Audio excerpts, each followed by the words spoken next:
い全国大会目指して頑張ってみたいかあの若い頃の気持ちを取り戻せたら良いのにもしよろしければ行きましょうか願いが叶う街にその時間楽しい年に行くもしかして知ってるのやのととすがり出会うやなものって答えそうかもしれない知りて素晴らしいものそれは救いの旅路だ我々の忘れおいでこれは愛の告白願って忘れましょう成長の苦悩世界を恋になり雨のアウハウと叫んで気合い入れよう願いの願うの今日の今日のベ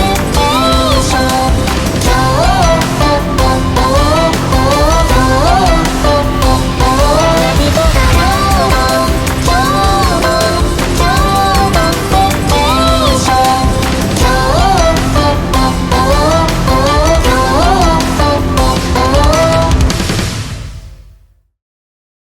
Hello and welcome to Japanimation Station's Kyoto Vacation, an anime podcast brought to you by Sean Chapman and Jonathan Lack.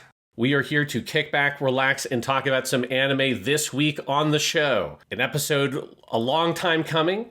We are now at episode 30 of our Kyoto Vacation, Jonathan. And we are now at the end of the sort of regular period of Kyoto Vacation. We will have an epilogue with some extra stuff, but in some ways this is the last full featured episode because we are wrapping up part 7 through Rain or Shine, the life and times of Violet Evergarden. That's right, we are today talking about Violet Evergarden, the movie, the climax to the Violet Evergarden animated series, and a movie I watched about 3 years ago and thought we should do a podcast on that. I agree. It's been 2 days since I watched this movie, and I still feel like I can't quite put the words together. I think this movie is a full-bore, no-holds-barred masterpiece. I think it is one of the best things we have watched. It might be the best Kyoto Animation movie. It is probably, correct me if I'm wrong, the best anime movie based on a TV show. I mean, I was thinking about, like, what would the other ones be? And I think it would be, like, you could argue for the rebuild of EVA movies. You could argue for Disappearance of Suzumiya Haruhi. You could argue for Kimetsu no Yaiba Mugen Train. Depends on how you count Fate's Day Night Heaven's Feel. But I think I'd put this above most or all of them, or at least on a par. This movie wrecked my shit. I will say this. There have been a lot of moments in our Kyoto Vacation where Kyoto Animation has brought me to tears a little bit. You know, it's gotten misty in the room.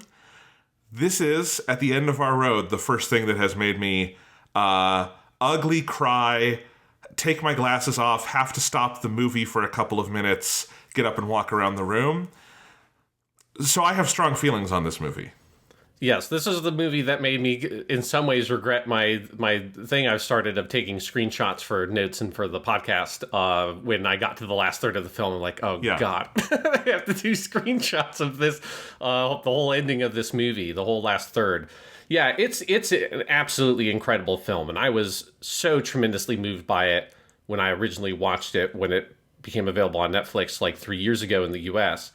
To the point where I was like, man, we need to do this on the podcast. I remember saying at the time that with this movie included, that Violet Evergarden might be the best KyoAni thing there is. That's a bigger conversation we're not going to have right now, but it is like, it's in that conversation. It's in competition for like the best thing KyoAni has done. And I still feel that way watching it now. And it is such a incredible movie. It is a movie that has like some of the most emotionally moving moments in it of any movie I've ever seen. And it has a certain kind of magic to it. And it's also a movie that is like the perfect finale to Violet Evergarden, which I didn't even know needed that finale. Like, that's one of the magic tricks of this movie, is that upon watching the TV show originally, it feels like it's told its full story. It's like a lot of, particularly Yoshida Reiko's screenplay, and we'll talk about in the history that a lot of like the sort of the heart of this movie originally came from her ideas on how to tell the story. Like, her insight into the characters of Gilbert and Violet and the kind of untrodden territory that still needed to be told to truly wrap up this story is really remarkable. And it's just an incredible screenplay, an incredibly produced film with so much amazing imagery. The storyboards by Ishidate Taichi are absolutely incredible. The color work, the lighting that we've talked about with all the Violet Evergarden is just as good here as anything else, if not even better. It is just truly, I think it's like one of the best animated films ever. I completely agree. I already went ahead on my Letterboxd and slotted this into my top 100 movies ever. Put that in there. I also added Silent Voice. I'll have to think on it. Those are definitely, to me, like the top two, and I think Disappearance of Haruhi maybe right below those, not to put that movie down, just to lift these movies up. But holy crap. I mean, yeah, this movie, absolutely incredible, blew me away. And, you know, I think we're gonna have a lot to say about this one because it's incredible. Yeah, absolutely incredible. So do you have any other like overall thoughts before we get into the history? Okay, one other thought. We should just tear the Band-Aid off now. If people have been listening closely, I said what in retrospect is some really stupid shit about this show in the last 2 episodes where I kept saying, like, they should make more Violet Evergarden, which, to be fair to me, my assumption was that Violet Evergarden, the movie, if it were a finale, would be like all of KyoAni's other endings, which KyoAni does not really do narratively definitive endings. They do thematically definitive endings, but they don't really do narratively definitive. There's nothing about Disappearance of Haruhi, or the end of K-On!, or the end of Hyoka, or the end of Love, Shinibyo, and Other Delusions, or anything else that has had like an ending that we've seen that would stop you from telling more stories in that world. Absolutely nothing, right? And so the only thing that I think stops KyoAni is you get to these points thematically, like the big montage and Disappearance of Haruhi where Kyon kind of goes through his own mind space and you go, okay, they've finished telling the story they wanted to tell, right? And those sorts of things. But if KyoAni came out tomorrow and said, we're adapting those undone Haruhi books, that'd be cool. Like, no one would say that feels weird. Violet Evergarden has a definitive ending. And I knew that about 5 minutes in, because as soon as you do, we're doing a framing device set, you know, a century in the future where all of our characters are dead and their pictures are in a museum. It's over. That's the end of the story. And that's part of the surprise of this movie, is it is also super different from anything else they've done. And I think you see Yoshida Reiko's hand as a storyteller very powerfully in this one. In a new and assertive way. And that is why I think I had this expectation that like I was going to get to the end of Violet Evergarden and feel like, man, if they ever want to do more, they should do more, which is also how I feel about Haruhi or Hyoko or any of those, where like I'm perfectly happy with, like, I understand why it's over, but if they wanted to do more, it would not be weird. Violet Evergarden, they're never doing more. The movie is very clear on that.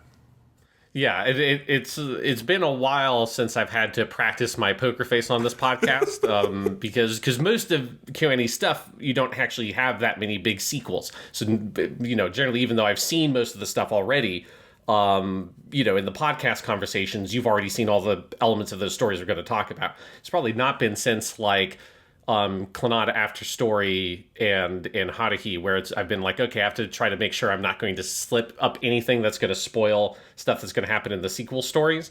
So I was curious about what your reaction to the movie would be in some places because of some of the way we've talked about Violet Evergarden and the Gaiden movie. About, like, you know, preferring stories where Violet is not necessarily the protagonist, when the movie is like the most Violet is the protagonist of any of these stories. And that feeling of like, oh, they can just keep on making as many of these as they want. The kind of like some of the ways we talked about Gilbert and knowing that he's alive in the movie. Like, it's such an interesting thing because I think the instinct, and this is how I felt after originally watching the show, is that like the movie almost sounds like it's a bad idea on paper. Yes. Like the idea of let's do a movie that's a complete definitive wrap up of Violet Evergarden. It's very much a story that's from her perspective, you know, like very definitively. And then also let's do a movie where Gilbert is alive and it's about them reuniting. Like on paper, that sounds incredibly redundant and kind of tedious because it feels like, well, the TV show kind of did it. And it's one of the things that's crazy about the movie is I originally went into the movie super skeptical about its plotline because I knew it was advertised that Gilbert was in the film. It's like in the trailers and stuff. So you kind of knew if you saw any of the marketing going into the movie that he was going to be in it. And that's kind of what the premise was going to be. And I went in very skeptical of that fact and then came out just so kind of devastated by the film. And it's one of the magic tricks about it is that it's a movie that seems like it shouldn't work when someone kind of pitches it to you. And then you watch it and you see, and like it's the scales fall from your eyes kind of thing. You realize, oh, there's a whole dimension to these characters and this world and this story that I just hadn't even noticed until this movie pointed it out to me. Well, absolutely. And like, that's the thing. If you said, if you asked me like gun to my head, which side of Violet Evergarden do I prefer out of everything before this movie? It is the kind of like standalone stories, but that's like a personal preference. I also think like episode 9, the Takamoto Yasuhiro directed one that is like the most about Violet of the TV show, is a like all-time great episode of TV. So that's just like a kind of personal preference thing. If you're going to tell a story about Violet and make it this fucking unbelievably transcendently good, yes, I will readily admit this is the best Violet Evergarden thing. I mean, I think overall, actually, as much as I like the TV show, I do think the two movies are like a slight order of magnitude more for me. Like, I think they do a couple of things, including fleshing out the world and the supporting cast in a way that I think makes the movies resonate with me maybe even more than the show, although there's some individual episodes of the show I would put up there. But like, I think these movies definitely, I think, grow the legacy of the show in a way that it wouldn't quite have without them, if that's fair. Yeah, I think like when you watch the OVA and then you watch these two movies, it does feel like I kind of wish that Violet Evergarden, the TV show, had like 5 more minutes for each episode. Because I think that's one of the things that these two films, and I also feel about the OVA, the thing that they're able to do is there's just more time to breathe in the world and just kind of sit there. Because Violet Evergarden, the movie, is a long animated film. Like, it's 2 hours and 40 minutes. Like, it's a big-ass fucking animated movie. It's 140 minutes. Oh, yeah, you're right, yeah. But it is a very long animated film. But it's not a complicated movie. Like, it doesn't have like a huge number of different plot things in terms of, it's got a lot of plot things going on because it's got multiple kind of frame narratives and it's got a parallel plot line. But it doesn't have a bunch of different steps to that plot. It's not a cluttered plot at all. I wrote this in my notes. Gaiden has a much more complicated plot. Yes. If you were to write out the Wikipedia summary, Gaiden would take more time to do justice than this movie. This movie has really 2 storylines with the little boy and with Gilbert, and then a framing narrative, but all 3 of those are very simple to explain. Yeah, and so it feels like a movie that could be, just based on like the pitch of it, a 70 to 80 minute long, more traditionally length animated flick, instead of the like giant epic, nearly 2.5 hour thing that it is. And there's something about that just feels so right for Violet Evergarden, that it is a series that wants and uses up that space and that atmosphere and that time and just sort of sitting in the world. And that's one of the things that this movie is able to do, and Gaiden is able to do, and the OVA is able to do, that the TV series is not quite. Now, the TV series is still fucking amazing. Yes. But it's only in like retrospect when you see the movies, because this is kind of how I felt watching the TV show, but I didn't really mention it because we hadn't actually watched the movies yet, so it felt kind of outside the scope of that conversation. But I did feel a little bit like, it just feels a little bit too cramped in some of the episodes. And particularly that's how I felt about the last 2 episodes. Just did not have enough time, and that's why they had to shortcut that like bad villain, that if those last two episodes of the TV show had the space to properly tell their story, that would have been able to be a more sort of complete feeling ending. But after you have Violet Evergarden the movie and you look back to the last 2 episodes of the TV show, it's like the gaps in it become a lot clearer, even though a lot of the stuff in that ending I think is incredible. It's like it's that scales from your eyes moment. Like, it is this thing where the way I kind of see the TV show radically changes in some ways after I see the movie. Partially also just like my ability to kind of understand Gilbert's character and all that kind of stuff. The movie is so good at exploring and defining what it is about this series that's so remarkable that it makes you see every other piece of it very differently. Absolutely. And I think there's a lot of, it's the other thing I wrote in my notes is I think it's appropriate that the first movie we watched this season and the first movie KyoAni ever produced was the disappearance of Suzumiya Haruhi. Mm-hmm. And then we're ending with this movie. And I think they're very similar movies. I think they are, one, they're both on the list of the longest animated movies ever made. They're like both in the top 20. I mean, Disappearance is the second longest ever. And I think they are both, the word I used when we talked about Disappearance was tender. And I talked a lot about how that is also, you could absolutely adapt that book in less than 2 hours. It is, like, it's complicated because every Haruhi story is complicated, but it's not like 160 minutes complicated. It's that long because of the kind of tenderness and gentleness and care with which they choose to adapt it, and that they choose to really like kind of pull off the accelerator for that story. And this is the same way, and I think you'll see a lot of the same KyoAni in this. In the same way I said the TV show kind of felt like some of the key adaptations like Air and Clannad, but 15 years later. This feels a little bit like Disappearance 15 years later, and you see this group of artists just continuing and growing in so many ways. Yeah, absolutely. So let's go ahead and get into the history stuff for this movie, because there's a lot of stuff around kind of the release of this movie. So the fundamental idea for the film itself kind of began gestation during the production of episode 10 of the TV show, which of course they then eventually use as the framing device. That's the one about the little girl and the mom who writes the 50 letters to be delivered every birthday. And while they were making that TV show, different members of the staff began discussing, well, where is like Violet? Like, what is she doing during these big dramatic time jumps you see in that episode? Which is a really natural thing. I think that's the thing the audience feels as well. Yes. As soon as like you jump forward in time, you're like, oh, where is Violet? Like, what is everybody else doing in these little snippets of the future that you get in that episode? Because then, of course, in episode 11, you go right back to the sort of present day timeline of the series. So that sort of started the germ, was a lot of the discussions around like, well, what is going on there? Where is Violet? What does her future hold?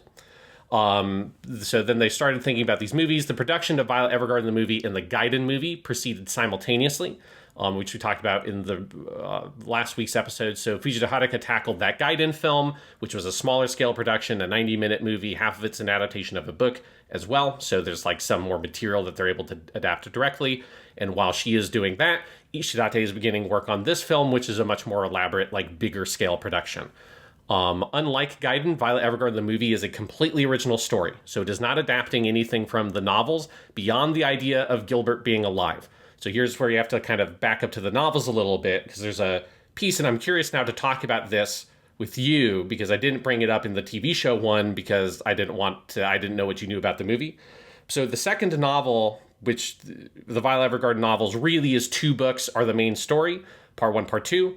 And so at the end of the second novel, Violet finds Gilbert, and he is alive. So at the end of the books, which they were adapting, Gilbert is definitively alive, and Violet reunites with him.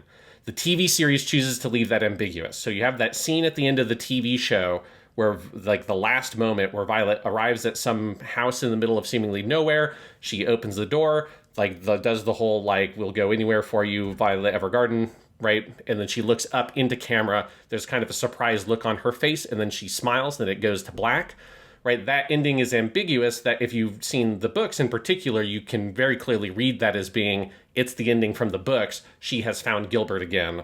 Or you can read it sort of as she is looking into the audience, right? Because she's literally looking into the camera. It's almost like a fourth wall breaking moment where she's looking out at you, the viewer, and smiling at you.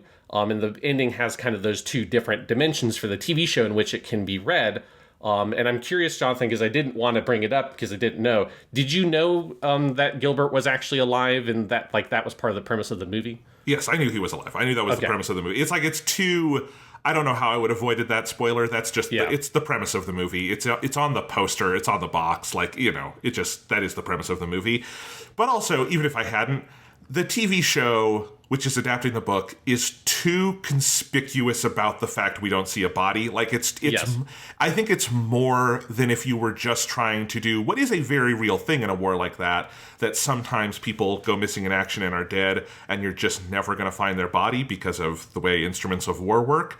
But it goes further than that. Like, it's written, and it's honestly something that when we got to the end of the show, and there was kind of nothing more about it, I was kind of curious how they would kind of tip their hand later on. And I knew there were 4 books. I knew the 2 books were the show. I knew the 3rd book was in part Gaiden. And then I assumed the 4th book was the movie until you laid this out on the podcast a couple weeks ago. Mm-hmm. And I was like, oh, okay, so the movie is completely original. So I didn't know at that point. I'm like, then is he not alive in the books? That's weird because there's all this foreshadowing that he's like, there again, conspicuous. There is no body. There is no, closure there. I think in the show it all works fine here. I'm very curious how the book handles it, because what is funny about you saying that, Sean, about like the end of the show where she looks up and smiles at the camera, based on the movie, that would not be her reaction to seeing Gilbert alive again, considering the way this movie ends. So that's kind of funny to me, and I am very curious what the books do with that. Yeah, because my understanding is that it's a brief scene at the end of the books that, like, the way people talk about it is like the TV show is kind of adapting it, but making it much more ambiguous by not literally showing him. Because I do think, if like reading the interviews, if you read kind of between the lines, it feels like Ishidate Taichi was not a big fan initially of the idea of Gilbert being explicitly alive. Which I understand.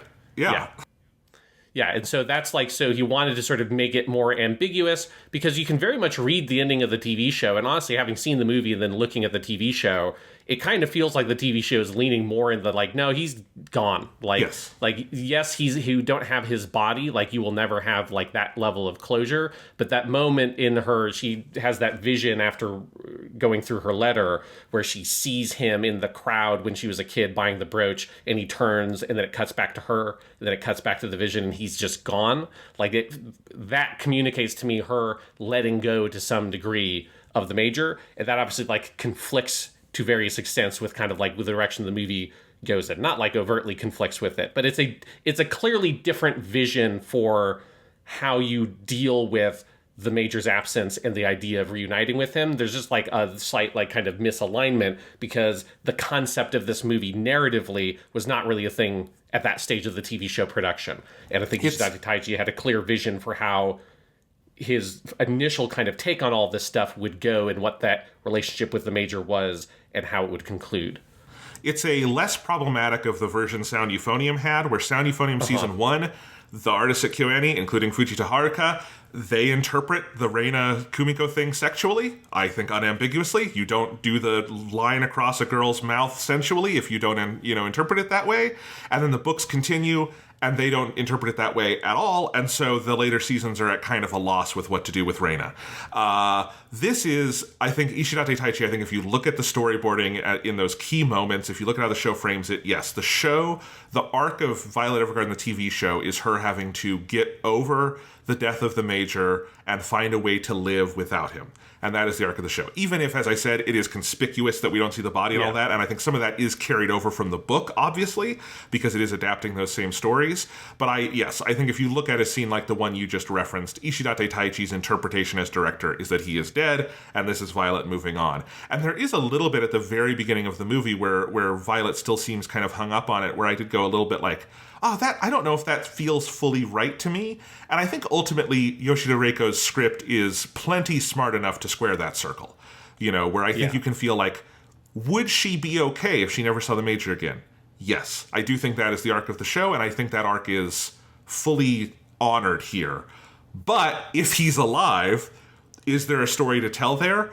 Also, yes, there are bad ways to tell that story that we can all imagine, and they skillfully avoid all of them. And I think it makes sense that Ishidate Taichi needed to see a script and needed to see a clear idea before he would commit to this, because I would have said, I need to see the movie before I can say whether or not that's a good idea, Yeah. And so, it's just like, it is definitely an interesting phenomenon. It's like a weird thing I felt watching the TV show for the first time after watching the film, of being like, oh, right, yeah, there is like this just sense of like the tracks are not completely aligned, and just, the movie has to do some work early on to sort of like massage that transition.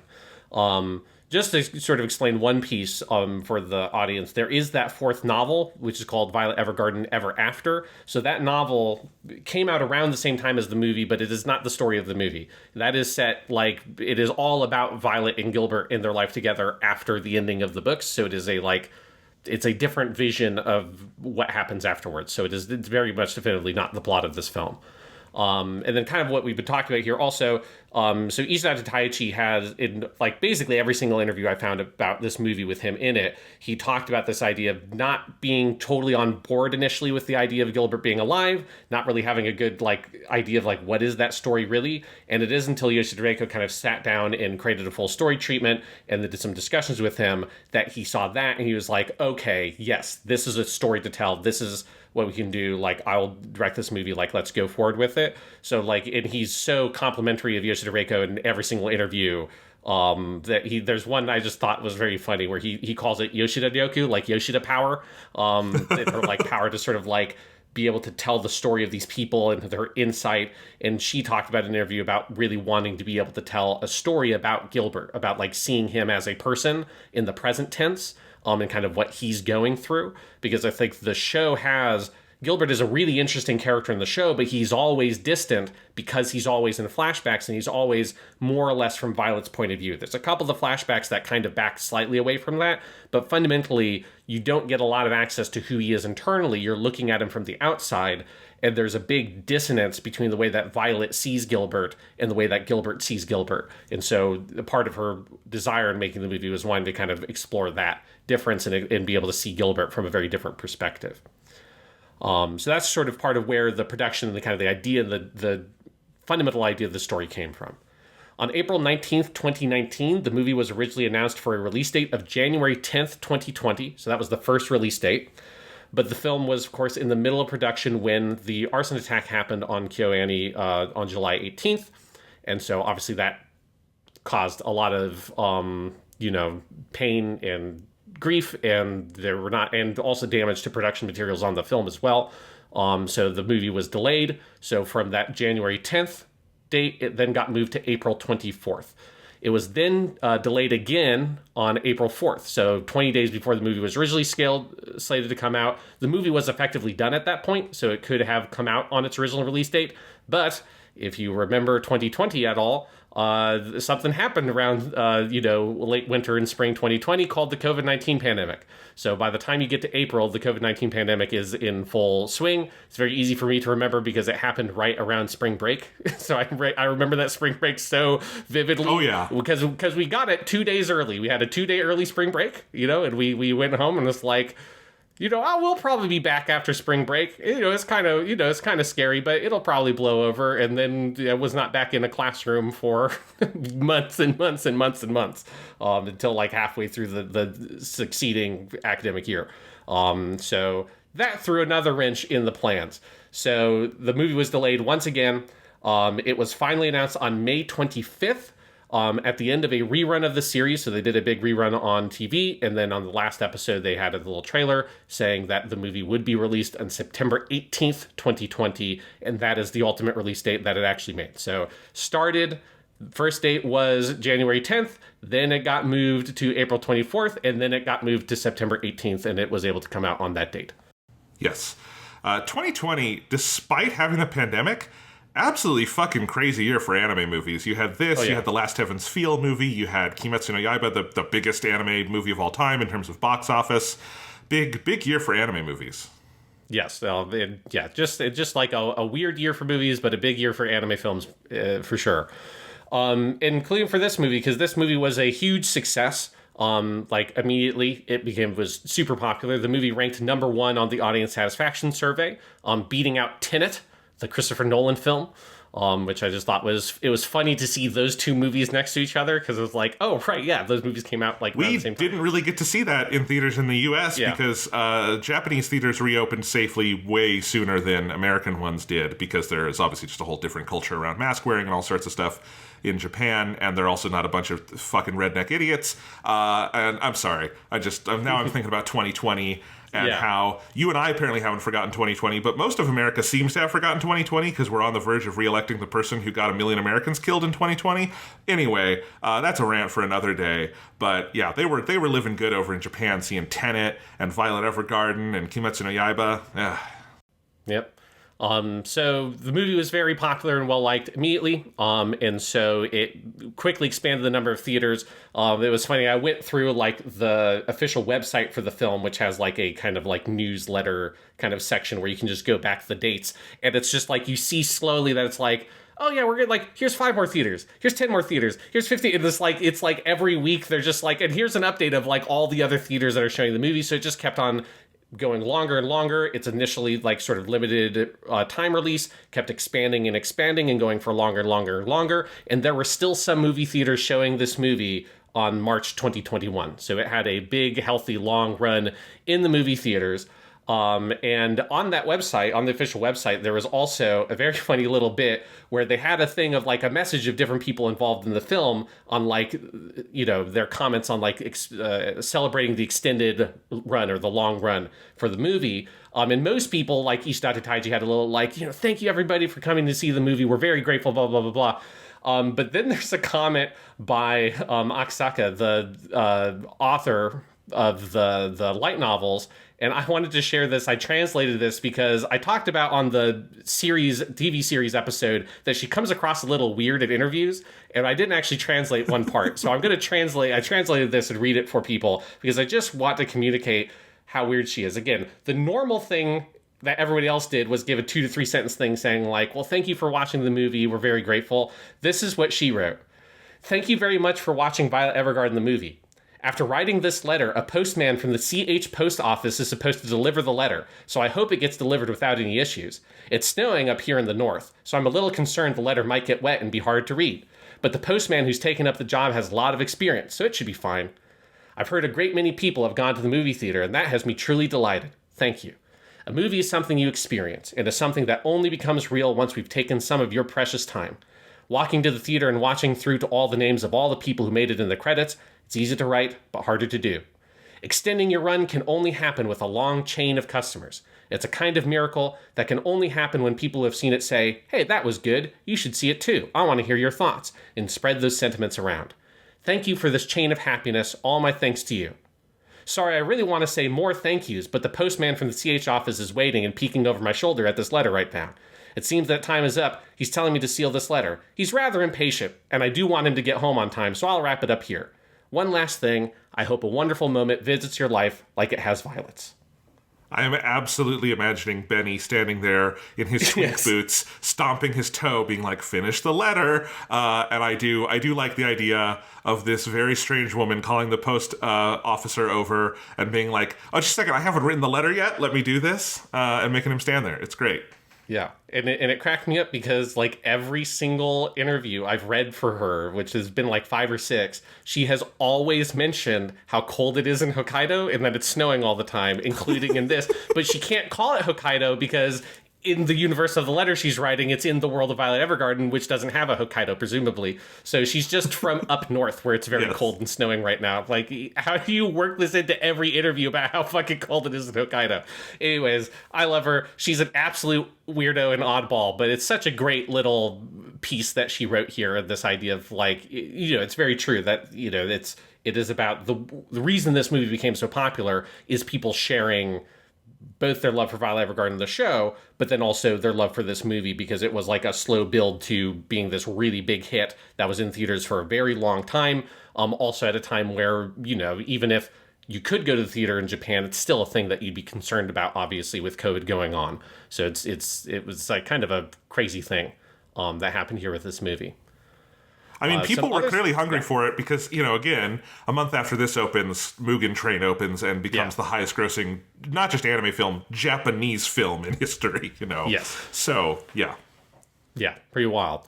Something else that's pretty special about Violet Evergarden is that Violet Evergarden, the movie, was shown in select theaters in Dolby Cinema format starting on November 13th.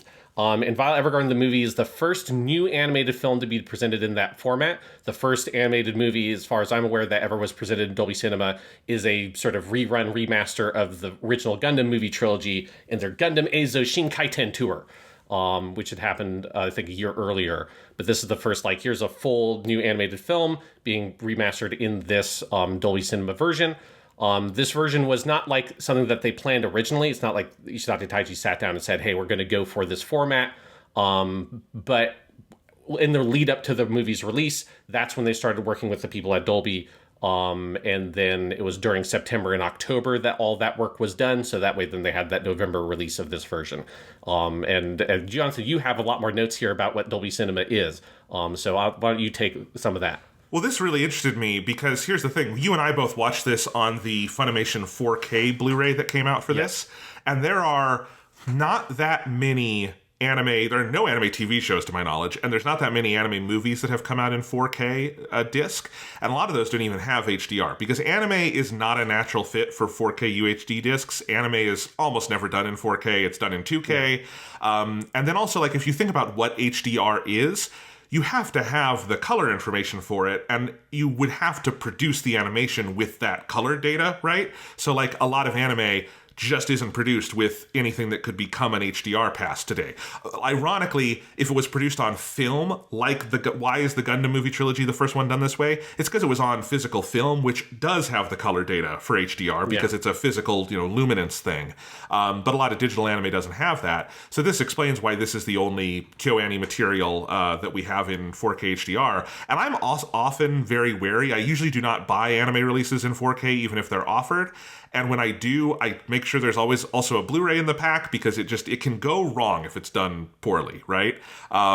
This one, I think we can both say is gorgeous. Maybe we can talk about it later. It's a stunning disc, and it makes sense. And I didn't know that there was a Dolby Cinema version, but it makes sense because this is far and away the best version of HDR on a digital anime that I have seen. I've seen like Makoto Shinkai's Weathering with You has a 4K release, and it looks good, but you can tell it's a little like, this is not how the movie was meant to look. Like, this is a very post-ad hoc kind of thing. Or like the last Evangelion film, 3.0 plus 1.0, has a 4K disc, but it just doesn't have HDR on it. So it's just a better encode of the movie, which is very nice to have, but they didn't bother with HDR because the movie wasn't made for it. But for those who don't know what Dolby Cinema is just basically theatrical HDR, high dynamic range. Specifically, it is Dolby Vision, which is a thing that, 4K TVs have now. It uses twin 4K laser projectors. Laser projectors are literally aligned pixel by pixel that can achieve vastly more brightness than standard projectors. The traditional recommendation for theatrical projection is what we measure this in foot lamberts for film, and there's 14 foot lamberts of light. That is about equivalent to 48 nits, if you're familiar with that measurement. Dolby Cinema is 31 foot lamberts or 106 nits. So it is much, much brighter, and its contrast ratio is 1,000,000 to 1. So if you're wondering why, for instance, it took me a little while to adjust to the Violet Evergarden 4K disc because that master does look dimmer at the outset. Like, you're looking at it and you're like, this looks like dimmer than the TV show would, but if you adjust to it and you have your TV set right, I think you have to have your room dark, I think you have to have the right lighting conditions. It's designed for a system that can output massive levels of brightness and contrast, meaning the range of the intensity of the image is really big. So the base level is dimmer because it's expected to be exhibited on a display with higher max brightness. And so this is where I compare it to other HDR passes I've seen for digital era anime, and this is just much better done. To be clear, not all TVs would be able to handle this. I'm glad that the set that we both have has a Blu-ray in the box because I think on some TVs that Blu-ray will look better. And I did compare and look at them, and it's an interesting look because the Blu-ray isn't just the same image in SDR. It's clearly there's a lot of work that went into the 4K version to get it looking right. But if you're going to do any modern anime in HDR, Violet Evergarden is the one that does this intense lighting stuff, and they clearly went through the movie and did a lot of massaging to get that to look right. Because one thing you have to consider with light, and this is a funny thing in that Weathering with You 4K disc I talked about, Sean, is that sometimes with anime, especially when you're in the digital era, a lot of time light is just a thing you have drawn on paper in the background, right? And it's not a real light. It's yellow color that you've drawn in a circle to make it, and then shadows on the ground. It's a complete illusion of light. But when you're working in a digital workflow, you can add actual digital luminance onto things. We see that actually at the end of, for instance, Violet Evergarden Gaiden, when you have the little girl in the hedges looking at Amy, there is digital illumination on her face. That is not a physical, someone has drawn that in. There's a digital light source, almost like they've brought a light into the room to shine on her. And on that Weathering with You 4K disc, you can tell when it is a real light versus a digital light, because the digital light has HDR illumination that is brightening the image around it, and the drawn light is just flat on the surface because it obviously doesn't have any luminance to it. And I was worried Violet Evergarden would have that problem, and it doesn't. They've clearly gone in for every light source in the movie and adjusted it, so it looks great. This also makes me really want to get the Gundam movies in 4K. That's out in the in Japan, and the UK, all the Anime Limited is putting this out later this year for a much cheaper price point than the Japanese set. But I just assumed those discs were just the existing masters on a 4K disc, and I have them on Blu-ray, and I would not have splurged for that. But if they went through the whole Dolby Cinema process, those might look pretty good. They could look terrible too, I don't know, but like now I kind of want to get those and check those out because this is cool stuff. Yeah, it is very cool, the 4K Blu-ray, because I went through, there's a big interview on the website of the movie that they did with Ishidate Taichi, and then like one of the main engineers that did the work to update the image and all that kind of stuff. And it was a very dense interview that like I kind of had to skim through because it was a lot of technical stuff that even if it was in English, I would have had a hard time parsing parts of it. But in Japanese, I'm like, okay, this is a lot of technical information. But it was like very clear that Ishidate Taichi was heavily involved in that process, that he was in the room with them, like, you know, and was very exacting. In fact, there was like one part where it felt like if you read between the lines, the engineer guy seemed like he was a little bit even annoyed with Ishidate Taichi because he was so particular about like how the look was. And there's just like, it was very interesting reading a little bit about that kind of thinking through the color and the light and how that works. And they're like very frank about the potential issues with the HDR in making the image overly dim or potentially making it look almost washed out and having to adjust and be very like precise across the movie to do that work. And so, yeah, it was pretty interesting. And yeah, the end result is very awesome. We'll go to that more when we talk about the movie in depth. But let's continue on with some of the sort of reception of the movie, because this movie was a massive hit. So the movie grossed ultimately 2.13 billion yen, immediately becoming KyoAni's second highest grossing film, just behind A Silent Voice's 2.3 billion, so almost surpassing A Silent Voice. And this made it the 10th highest grossing movie of the year at the Japanese box office. If you take out American movies from that list, including Christopher Nolan's Tenet, it is the 7th highest grossing Japanese film of that year. And the home video release also sold incredibly well, selling 89,000 copies in its first week. So this movie was a big fucking hit, which is pretty wild. Not just a financial hit, it was also a big critical hit. So it won a bunch of awards. It was Outstanding Animated Film at the 44th Japan Academy Film Prize, so basically the Japanese Academy Awards. The movie that won the top prize, again, keep in mind this is not exactly the same as being nominated and winning. It's the way they frame it in Japanese is slightly different, but the best animated film of the year was Mugen Train for the Academy. It won the Animated Film of the Year at the Tokyo Anime Awards, which was also an award that Silent Voice had won. Yoshida Reiko won Best Screenplay at that awards, and then Watanabe Mikiko posthumously won Best Art Direction. She was credited for art direction, even though she had perished in the fire by the time this happened. Presumably, they would have done a bunch of preliminary work on the movie. Yeah, absolutely, yes.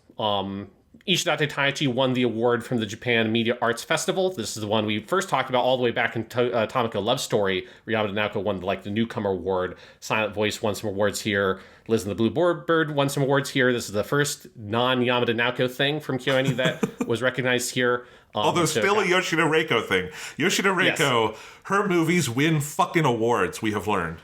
Absolutely, yeah. And so the movie won the Outstanding Animated Film, and Ishidate Taichi specifically being recognized as the director. And then also some actor awards, because at the Seiyu Awards show, Ishikawa Yui won Best Actress, and Koyasu Takahito won Best Supporting Actor. At those awards, it's interesting because they don't actually say, here is the thing they won for. It's not like you won it for this thing, but it's very clear that it was for Violet Evergarden, the movie. I mean, they were in a million other things that year also. I'll tell you what Ishikawa Yui won that award for. It's the scene at the end where she's crying and can only say 2 words, and you sit there and go, is it okay for me to be listening to this? This feels vulnerable in a way that goes beyond acting, like I shouldn't be in the room for this. That is what she won Best Actress for, and it was deserved. Yes, yeah, it's very well deserved wins there. And then, as with all things Violet Evergarden, the movie was also later released on Netflix, streaming internationally, though it took a little bit longer than for the other things. So America got it October 13th, 2021, because that's when I watched it. And then it was streaming in Japan later on April 13th, 2022. But yes, so that is the history and the sort of reception of the film. Yeah, it actually tells you how successful the movie was that they pushed the streaming date that far back. And we're like, no, we know when things go to Netflix, they're dead everywhere else. So let's not, kill the cash cow while it's in theaters and selling Blu-rays and all this stuff. And I am glad for that. Yeah, because that's a pretty long delay for a movie today, a little more over a full year before it gets an international release. Yeah, that's interesting. But I'm glad this movie was a hit, and it's cool. And again, it's a weird movie in some ways to be a hit. I mean, even though the last movie was a hit, the show was a hit, Violet Evergarden is kind of a weird, indescribable thing. It isn't really like for kids or teenagers. They could enjoy it, but it's not like aimed at that. The movie is 2.5 hours long. It's sad. It's a lot of cool stuff. Yeah, I mean, I just think when you look at the sort of the way that Violet Evergarden sort of is received, it just clearly has this very big, like, sort of word of mouth effect, in the way that, like, each thing gets even bigger in, like, sort of bigger reception than the previous one. Like, Violet Evergarden, the TV show, had that interesting sort of trend in its home video sales data, where its first week sales were fine, but not huge. But then, like, each volume was always competitive in the top 10 selling Blu-rays for multiple weeks, which is really weird. And I just think it's like the show has, such a high level of quality, but I think it does, while it is not necessarily a movie that would be accessible or a series that would be accessible to kids, it is a series that is accessible to anybody. Like, you do not have to be an anime fan to go see Violet Evergarden. It's so different than the vast majority of anime that, like, if I were to recommend a show to someone who doesn't normally watch Japanese anime, like, this would be one of the things I might recommend, depending on what other kinds of things that they enjoy. But it's just such a kind of accessible story that speaks to such universal themes. And the overall aesthetic of the show is so gorgeous that I think even people who have maybe, like, sort of a bias against anime, or sort of, they kind of pigeonhole anime as certain things, Violet Evergarden, I think, can get through those kinds of barriers and reach a wider audience of people than most anime, but also most of the other things that KyoAni has done.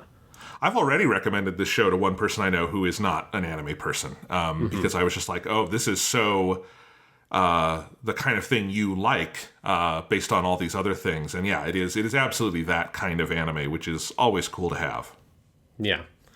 So in terms of crew, no big surprises here. We've director and storyboards are Ishidate Taichi, which is a very big mic drop moment when you have that a credit comes up in the movie, and it's just one person. You're like, oh shit, he did do all the storyboards himself. Oh my god. Can I talk about this for a second? Yes. Because I got to that. A little rabbit hole here. I went down a little rabbit hole because I got to that, and it's, it's A-cont, which is the word, it's picture continuity, storyboards. I see that credit, and I see Ishidate Taichi, I go, oh, fuck off. I think is what I was like, oh my god. Because, like, it is really rare for a movie this long to be storyboarded by one person, especially if they're not, like, a Hayao Miyazaki auteur who is known for doing this, right? Like, Disappearance had 3 storyboard artists of Suzumi Haruhi. So I went...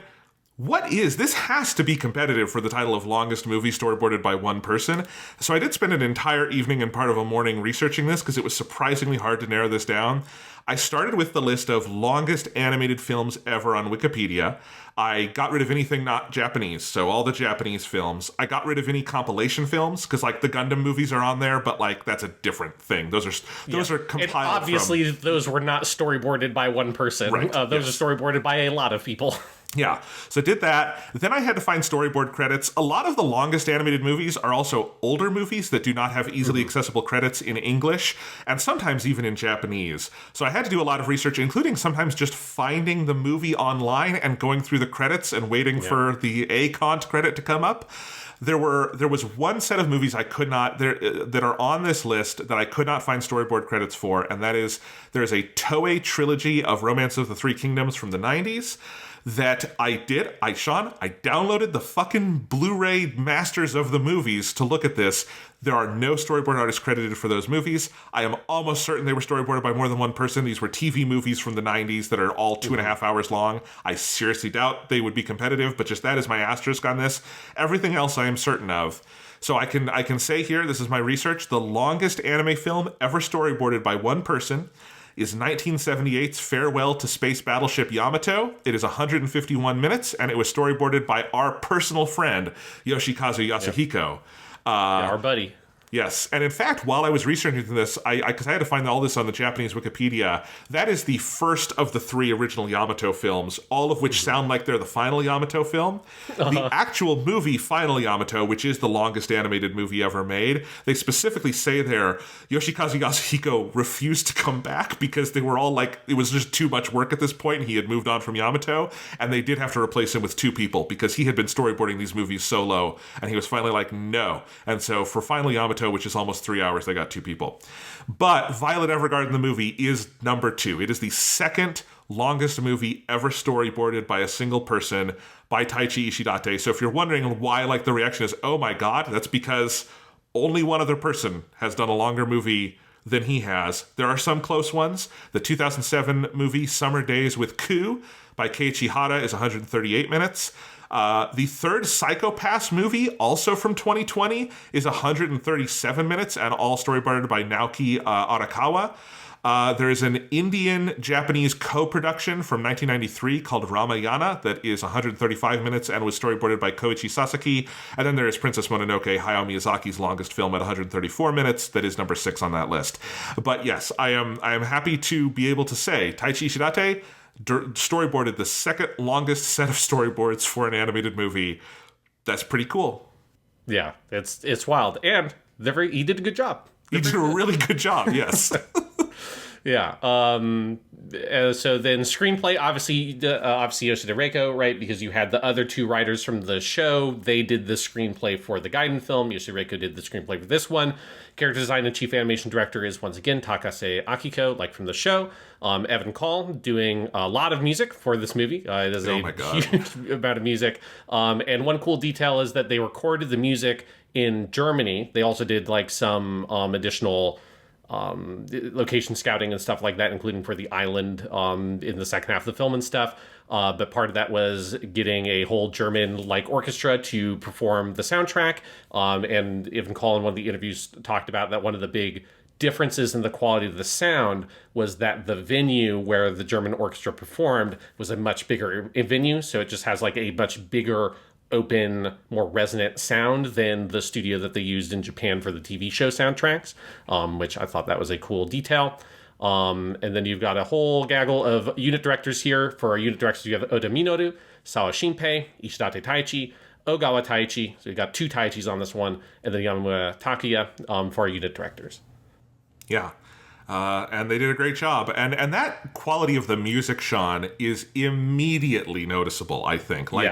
There's something when this movie started up, I went, man, this feels like a movie in a way that like I couldn't quite put my finger on because, I mean, Gaiden looks roughly as good as this. It's a big widescreen epic, all of that stuff. But I think it is just Evan Call's music. For one, it's entirely new. There's no reused tracks from the show. There's some reused themes, but they are redone. And it does just have this like, this sounds like the quality of like the Howard Shore music of Lord of the Rings in terms of like how it was recorded, and it's just big. And that's something really cool because I've been listening to this soundtrack kind of nonstop since I watched the movie, and it's so good. Yeah, the music is incredible, as it was for the TV show. Yeah, it's even better here because it just gets that, the recording is better, and then you just get that really cool element for a movie like this where you get all the different kind of leitmotifs from the show, but they have like kind of new paint of like, layer of like spit and polish put on them, and some new themes for the film, and it's just, the music is incredible top to bottom. A note on the music, alongside the movie, Ishikawa Yui, the voice actress for Violet Evergarden, did also release an album called Letters and Dolls Looking Back on the Memories of Violet Evergarden, which is an album of songs that are all narrative songs written from the perspective of Violet. And composed by a whole range of different composers. I think every song is by a different composer. The last song, Dear Violet, being composed by Evan Call, and that song is particularly good, with the lyrics of the last song, Dear Violet, also having been written by Ishikawa Yui herself. So that's a fun little listen if people want a little companion album to the movie. That one is very cool. And then, of course, we also have our ending theme for the film, Will, which is performed by True, who did Sincerely for the TV show and the ending theme for Gaiden. But this time, the ending theme is also composed by Evan Call, which I really like, because previously it had been one of those Elements Garden composers, which those songs, like, obviously those other songs are very good, but there's something nice about having that kind of unified feel. Like, this Will playing at the end of this movie feels a lot more like Homura playing at the end of Mugen Train or something like that, where it's composed by and arranged by the person who did the soundtrack for the rest of the movie. And so there is a kind of unified feeling, and it doesn't have that feeling you often get where the song plays it during the credits and you're like, it's a nice song, but it comes from a different sonic space as everything else I've been listening to. Here it's like there is a full kind of completeness to it, where that song feels more fully like it is part of in many ways, the sort of overall presentation of the movie's narrative. It just sounds like the score. Like, it sounds like when you kick into the credits, the score is continuing. And it also does a really nice little thing that is very rare in movies, where when it cuts to black and you have the final, it's the Ishidate, I Love You, and then it's Violet Evergarden as the last title. And then Will, the song, kicks in, and it's black for like 20 seconds until the lyrics come in, and then the credits start rolling. But like, and I just imagine that is they got the song back and were like, yeah, just give them 20 seconds, because the beginning of that song is really like, you sit with the emotion, you know? And so it's a smart thing. It's like, the movie's already 2 hours, 20 minutes. What's 20 more seconds of black screen? Yeah. Or then also, I imagine they're like, we have to give just a little bit of extra time to decompress, because everybody is going to be in such an emotional state by the end of this film that no one's going to be able to see the credits through their tears if we don't give them a little bit of time to sort of process it. I want to remind everyone that in a Japanese movie theater, the cultural expectation is that you sit quietly until the credits are completely done. And I just want everyone to have that this was a big hit movie of sitting in a crowded theater with a bunch of other people, and it cuts to black, and then you all just have to sit there for 6 or 7 minutes in your feelings watching the credits go by. Because it was hard enough for me to do that at home on my fucking couch. Like, they were challenging everybody, I think.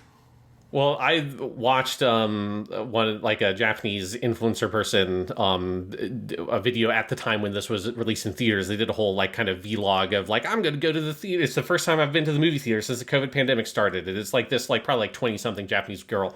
And she goes and she sees the movie. And then it's so funny because obviously, you know, it cuts out when she's actually in the theater because she can't record in there. And then when it kicks back on and she's at the theater, she has her mask on because it's COVID, and the mask is fucking soaked wet because she was crying so much.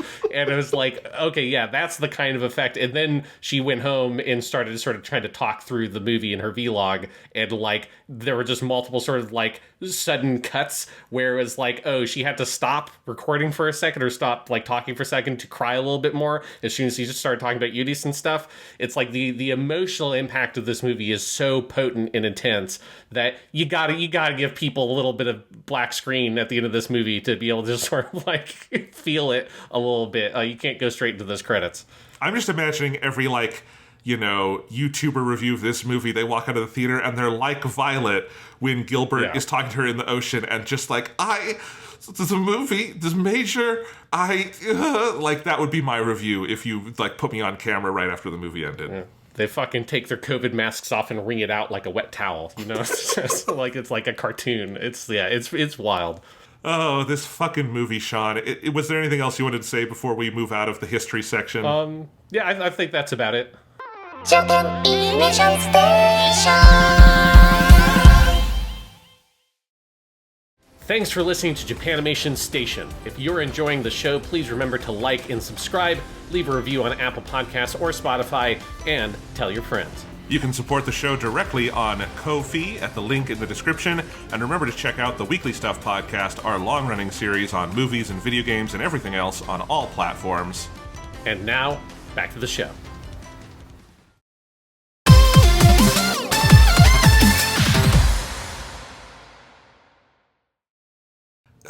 There are so many places we could start with this movie, but I actually think I want to start with someone who we have obviously talked a lot about, and watching this movie I realized as much as we have, I don't think we've quite given her due, and that is Miss Yoshida Reiko. Because obviously we're an anime podcast, we talk a lot about the visual storytellers and the storyboarding and all of that, but like we have had on this season, going through all of Kyoto Animation stuff, 3 major screenplay writers that we've seen. We've had Fumihiko Shimo, who did all of the key stuff and a lot of other stuff, right? Yeah. And we had Juki Haneda, who did a lot of Tatsuya Ishihara's later work, like Sound Euphonium and Love Chunibo and Other Delusions and all sorts of stuff. And then we had Yoshida Reiko, who most associated at KyoAni with Yamada Naoko, but not exclusively. And also, if you go look at Yoshida Reiko's list of credits, she was around way before. She's a bit older than like a Yamada Naoko, and she's been around the block when it comes to scripts. I think her Wikipedia page is really only challenged by Mari Okada's in terms of like the crazy list of writing credits that she has. But like, she is a phenomenal, storyteller and a phenomenal script writer. And sometimes it's easy to forget that when we're looking at stuff in adaptation. I don't think it should be. What Fumihiko Shimo, just because he's working from these key games does not mean it is not a just unbelievable accomplishment to have written every single episode of Clannad with your own hands. Like, that's incredible, and that show is so well adapted. And obviously Yoshida Reiko has done that too, but we've also seen a lot of original stuff from her. A lot of KyoAni is original, because that manga is a different kind of thing than a 24-minute TV show. And then there was the movie. There was Tamako Market is completely original, and so is Tamako Love Story. Liz and the Bluebird is substantially different from the book, and then A Silent Voice is also substantially different from the anime, as you talked about. So she is just a genius. But I think this is the movie where I was like, I really felt that most, because I think narratively this movie is taking some real swings in a lot of different ways. Structurally, it is doing something that not only has KyoAni never done, but is honestly pretty rare in anime, which is this big century in the future framing device thing. And then also something like the Major coming back. And I just was watching the movie, and there's so many moments where you're like, there's a pitfall this could go into. Like when we first see the Major, and it is left ambiguous whether he recognizes the name Violet Evergarden for us, right? Like, is he being stoic, or does he not recognize it? And I'm like, oh no. Are they going to do he has amnesia and Violet has to come because that would be the worst version of this movie, is if the Major has amnesia and Violet has to make him remember. But of course not. It is the most mature, smart version of it, which is he remembers it all unbelievably intensely, and it has led him to, isolate himself on this island. Yeah, and I just want to point out that because we have seen that, and because that is the movie, that is the Beyond the Boundary movie, where Mirai has amnesia, and all the other characters make the worst possible decisions and are absolutely awful people. But yes, amnesia is such a fucking cul-de-sac dead end of a plot device in 99% of stories it's used in. And yeah, you're right. There's a moment of fear in this film the first time you watch it, or is that the direction they're going to go in? Yeah, but this movie is instead, it is so frank, it is so emotional. I think it takes the characters so seriously. I often think, when I'm thinking of writing, of a lot of stuff I learned from the people who wrote Breaking Bad and Better Call Saul, because they did the podcast for that show, and they're such cool people who work so collaboratively and would talk about their craft. And they would say, the secret of those shows was always never trying to plan too far ahead, but try to see, where does the character want us to go? What is the honest thing to do next? And I think this movie does that every step of the way. What would it feel like if Violet saw the Major again? What would it feel like if the Major didn't want to see her? And even take a step back, if the Major lived through all of that stuff in the war and then had time to calm down and was separate from Violet, what would he be like? And I feel like it is so much asking and then fully answering those what-if questions. And along the way, just the most beautiful writing in just the dialogue of the movie, in the prose of the movie.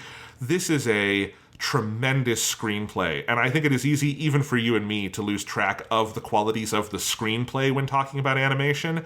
But we shouldn't, especially when it is Yoshida Reiko at the absolute peak of her powers. Yeah, because you're 100% right, and it's one of the things that watching the movie this time through for me really stood out, because it's the quality of the screenplay at every single level. There's just the quality of the written dialogue and how well that flows and how beautiful it is, which is true of the show as well, obviously. But it's Violet Evergarden has such a kind of particular, very dramatic style to the dialogue that here is so beautiful, and you have to the way that the letters are written.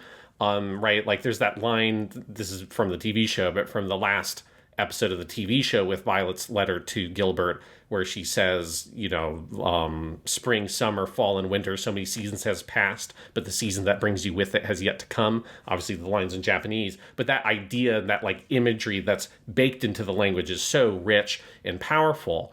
And it's so important specifically for this series that is about language and is about communication. So that level of the screenplay is phenomenal. It's as good, if not better, than all the stuff she wrote for the TV series in that regard. You also get, as you said, like kind of the insight into the characters, which is the thing that, to me, when I think of her, that's as a writer, that's kind of what I think of as how good every character she's written. It's the quality of, obviously, K-On! It's like the thing that makes Tamako Market really special as a story is how great all the people in that series are, even the people who only have small little roles. And her writing for those characters, her writing in a silent voice, it's like how she is able to capture all these really incredible characters from that manga and translate them into this movie that's so much smaller in scope, that cuts out so much of the, sort of side stories that flesh out all these supporting characters, and yet they feel so fully realized in the movie. And obviously a lot of that work is also done by the character designers, and it's done by the animators, and it's done by the voice actors, but it's also done by her writing the words that come out of their mouths and thinking up the structure of the story. And the thing that to me is most impressive about this movie, though, on a screenplay level, is that structure piece, is the like top level, how do you put this story together? It's incredible. Because there are kind of multiple layers here of where you have your kind of outermost layer, which I don't want to get into right now, but you have this almost kind of like removed fairy tale world that exists outside the scope of the film, which is the first moment and the last moment, ignoring the post-credits scene, on this like dirt road at night. I don't want to get into the weeds about that because it's a big thing of the movie for me, how like resonant that imagery is.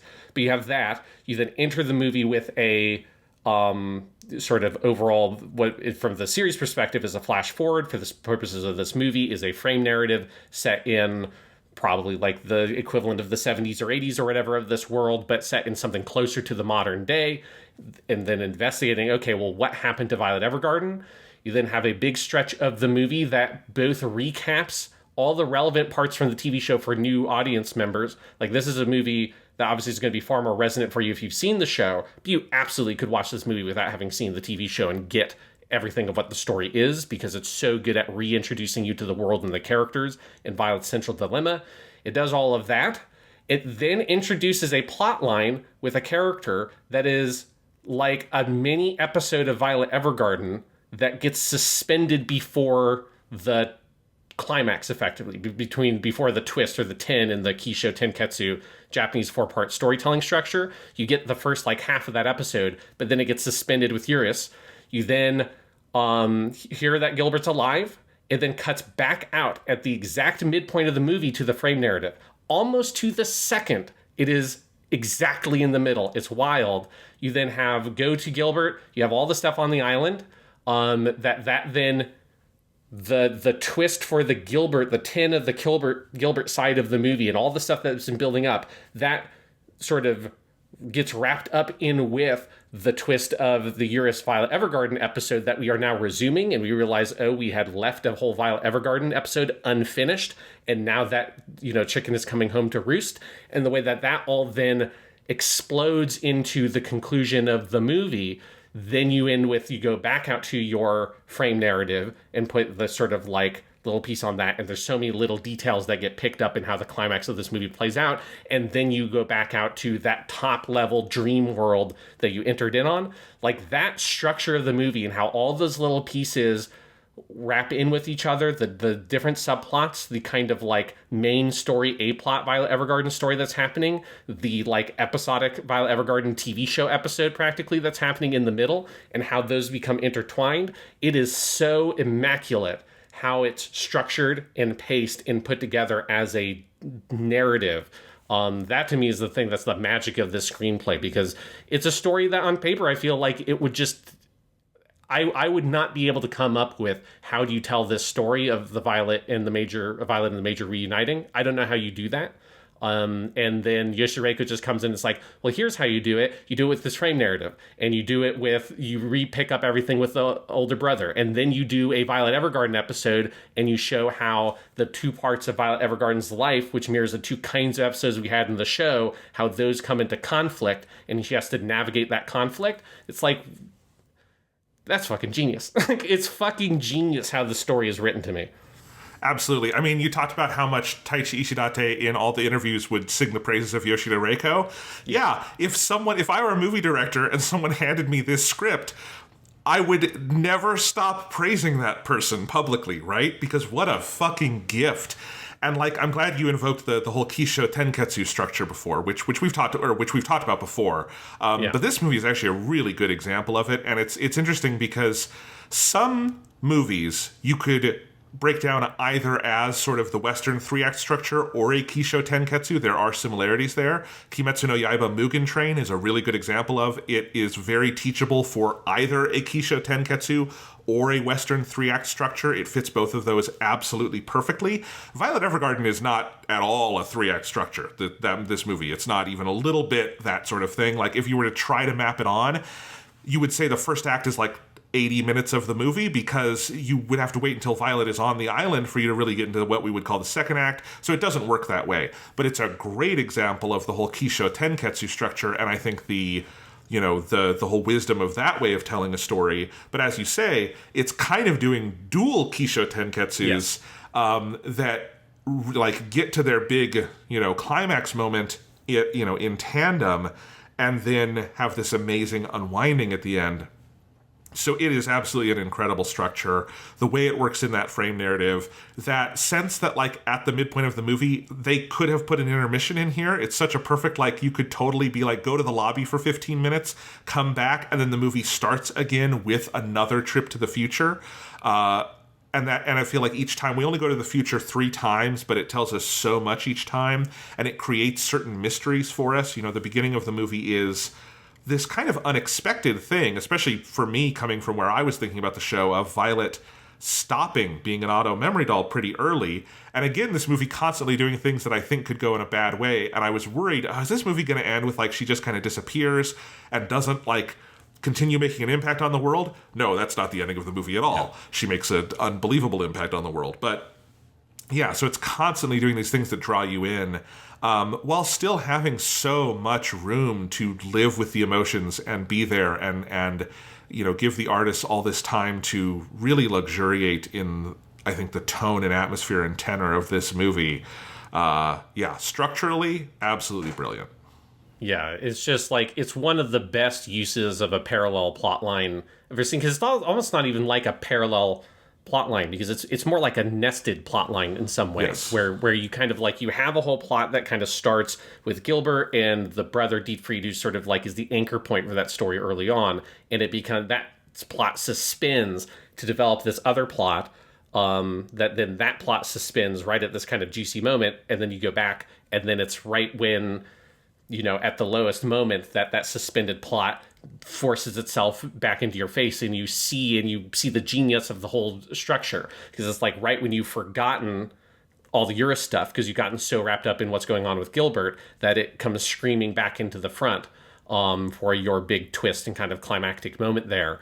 It's just so brilliant, and it makes such a rich viewing experience, especially on a rewatch, because it makes it easier to kind of see how the interlocking pieces of the story all fit together, and yet it's so well done that it still surprises you. Like, I was still surprised at the moment when you get the call, quote unquote, or the sort of I don't want to say transmission, that's not the word you use for it. It's a telegram.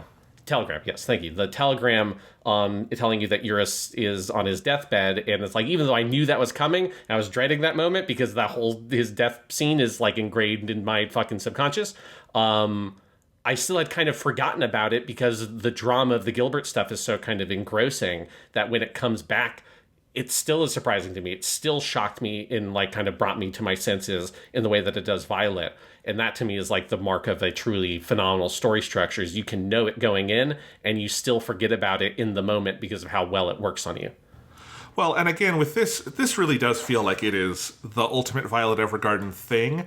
because while earlier we talked about that kind of divide we've noted between the sort of standalone stories about Violet from someone else's POV and stories that are about Violet, but this is both of them. It is both of those things because of the Eurus story, and that the Eurus story is not just a sort of first act example of the hero doing their thing. It is the kind of animating underforce of this whole thing that gives Violet what she needs at the end of the movie to resolve the other side of it. Like, you know, the implicit message of this whole movie is that Violet would not be the person capable of getting through to Gilbert and both of them moving on were it not for her work as an auto memory doll and everything she has done there. And that is the thing that it ties together, that, you know, it is easy to make fun of this movie for being the second Violet Evergarden movie and being called Violet Evergarden the movie, but I also, after watching it, completely understand why they decided the title of this movie just needed to be Violet Evergarden movie version, basically, you know, Geki Joban, Violet Evergarden, because it is Violet Evergarden the movie. That is what this is. Yes. And in fact, let's talk about the titles a little bit, because it's very funny to me. One, you know, I watched that Blu-ray version of the guided movie, and on the Blu-ray version, they put that Roman numeral 1. They called it Violet Evergarden 1, Eternity of the Auto Memory Doll. They don't do that for the American release of the Violet Evergarden the movie. So that's technically weird. There is something weird about the American release of this, which is that the subtitles are just pulled from the British version of it. I don't know if you noticed that. They corrected some of the spelling to American, but not all of it, and there's typos. So it's a little weird. This was clearly not an in-house Funimation/Crunchyroll subtitle job, because there's a bunch of ways it doesn't follow their normal style guide, including, like, I wonder if the people who subtitled Gaiden had done it, they would have worked that in there somewhere. But I don't know where you would have put it, because this movie has like 7 titles within the actual body of the film. Yes. But like the main title of the movie, according to the movie, is just Violet Evergarden. So even calling it Violet Evergarden the movie, that's not its actual title. That's its title in marketing materials. You know, that's the title. You know, Geki Joban Violet Evergarden is what it's sort of officially called in Japanese. But I had forgotten, when you watch the movie and you get this sort of whole intro sequence, but then you get the title comes up and the title just says Violet Evergarden. That's what it says at the end of the movie. There's no Geki Joban there. And to be clear, that's unusual. Like every other thing we've watched, even Sound of, or A Silent Voice or Koi no Katachi, that has the words Geki Joban in the title treatment of in the My Generation sequence. So it's like, it's very particular and interesting to me that they just leave it as Violet Evergarden. So truly, this movie is not Violet Evergarden the movie. This is just Violet Evergarden, which is a movie. Indeed. And again, as silly as that all sounds, there's something about it that it encompasses basically everything I think this show is and was. And that's an amazing thing, because I think before seeing it, I don't know if I would have said it was possible to quite have a story that did both of those, because I don't think we'd really seen it. I don't think there's episodes of the show that like focus this heavily on Violet, but then are also able to tie in the auto memory doll stuff that fulsomely, in part because it would be hard to do in a half-hour episode. Really, it is usually one or the other. Gaiden is very much on one side of that line. This is all of it all the time. Yeah, and it's kind of, it puts those two pieces in conflict, right? It puts the, like, here's Violet Evergarden, the Mary Poppins girl who goes into this person's life and is, you know, she can't sort of save it, right? She's not a miracle worker. She can't save Eurus's life, but she can bridge that gap between him and his parents, and then him and his friend, which is the thing that Violet drops the ball on, and then has to sort of desperately use everything she can and her friends to help recover that. But you have that version of Violet, but that version of Violet is nestled in with the version of Violet that we know from the kind of A plot episodes of the TV show, which is Violet as that sort of mythic, tragic hero who wanders on a journey of penance in order to sort of discover herself and be able to return home, as all of these kinds of heroes want to do. And this is the story that sort of pays off on that stuff, because that's the thing in terms of the main plot that is most left unsettled from the TV show, is that she never goes home again, truly. She never finishes that journey. And I like that this movie manages to sort of thread that needle of, it gives you that other dimension of the character, the children's hero thing, in that one-off episode kind of quality to it, while centering that within her experience as an individual in this larger kind of narrative archetype she exists in, and then being able to land that plane of making it feel like she gets to go home, while also being able to have that sense of she continues to be able to work in the world, and her influence and impact is felt and echoes all the way through time. Like, it feels like all of those things should be kind of contradictory endings or contradictory movies. The movie where she gets to go home can't also be the movie where, like the ending of the TV show, she just gets to continue to work. And yet the movie threads that needle so perfectly that it kind of gives you all versions of that ending at the same time. And it's really phenomenal the way it's able to balance all those pieces together. Absolutely. And how much of, even though there is a very definitive quality in that, again, we are in the future, she has become a stamp. She is history now. A lot of her story is still left to the imagination, because the last moments of Violet Evergarden diegetically are her in the Major's arms, unable to form a sentence. And we never see her again. And then it is all, like, very pointedly, the last 10 minutes of the movie, both the final sequence over in Leidenschaft, or whatever that town is called, where all of the CH post office characters are getting word that she has, like, quit, or at least that's how I read the sequence, and they're celebrating with the fireworks and everything. And then the final scene in the future on the island are both about her influence echoing out in other directions, but we don't see her again, except in that kind of dreamy moment at the very end. But she exits the movie before it ends and is left to our imagination. Yeah, and it's a magic trick. It's a magic trick of a movie in those ways.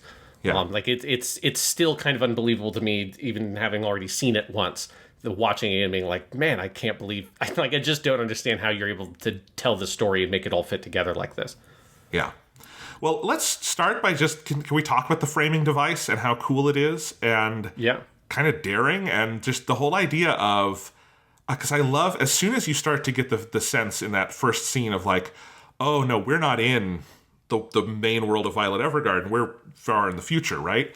And that this is the granddaughter of the girl we saw in episode 10, Anne.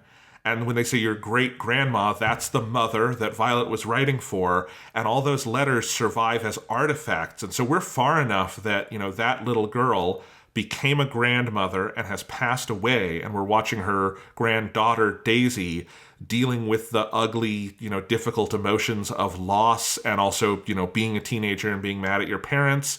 And then she gets interested in the story that is a very interesting story of this amazing woman who lived 100 years ago and was named Violet Evergarden and traveled being an auto memory doll, but there's a mystery around her. Like, I just, I was pulled forward in my seat, like, what is this movie doing? Oh my God. Like, it's such a way to kind of throw down the gauntlet for what this movie is going to do. And all the themes you were just talking about, Sean, being invoked and kind of making a statement right before the title comes up, even that, like, we're doing everything. This movie is about all of it, because if it didn't, that opening wouldn't work. Yeah, absolutely. It's such a great way of building the sense of, like, sort of mystery and expectation around the audience, while also being a key, I think, storytelling choice to make the movie accessible to people who haven't seen the TV show, which is another thing I think that's smart that it's able to do. Because I don't think you don't get this movie that, is the 10th highest grossing movie in Japan if you have to have seen the TV show to get to it, right? And so I think there's something about this framing device that it so embroils you into the world of Violet Evergarden, with this mystery of who was this woman, and being able to kind of see Violet from that outside perspective of her mark on history with these letters that are left behind. It has such a pure quality of nostalgia, which the series already pulls on, right? The kind of pastoral European landscapes of Violet Evergarden, the fetishization of the letter as this kind of totemic object of, like, power and importance that is, like, to people living in 2020 is an object of the distant past for most of us, or an occasional annoyance because, your fucking gas bill or something has to only be paid by a check in a fucking envelope. Right? It's that kind of thing. And it is pulling on that nostalgia. And here it frames that nostalgia within the story and kind of puts you in the shoes of Anne's granddaughter. And it just, like, immediately, like, makes me think of it. One of the reasons I think of this is when I watched this movie was maybe probably about a little less than 6 months after moving to Texas. So, like, the whole process of moving to Texas from having lived in Colorado my whole life was and helping my parents move, who moved at the same time as me, was going through all these old things. Like, here's all these old boxes with letters from, like, my grandparents, some of whom I never met because they died before I was born, and, like, artifacts from the 50s and the 40s and the 30s, some of them, and these old, like, family heirlooms and stuff that I'd never really seen before. And this moment of Anne's granddaughter stumbling upon this box of letters, going through it and looking through all the letters and kind of peeking in on the story of Violet Evergarden. You get that sequence that sort of repeats just footage from episode 10 from the show, culminating in the moment where that montage ends, where Anne kisses the baby's forehead, which we now know is this woman's mother, that she's now having this sort of, like, spat with in this kind of disagreement over, and that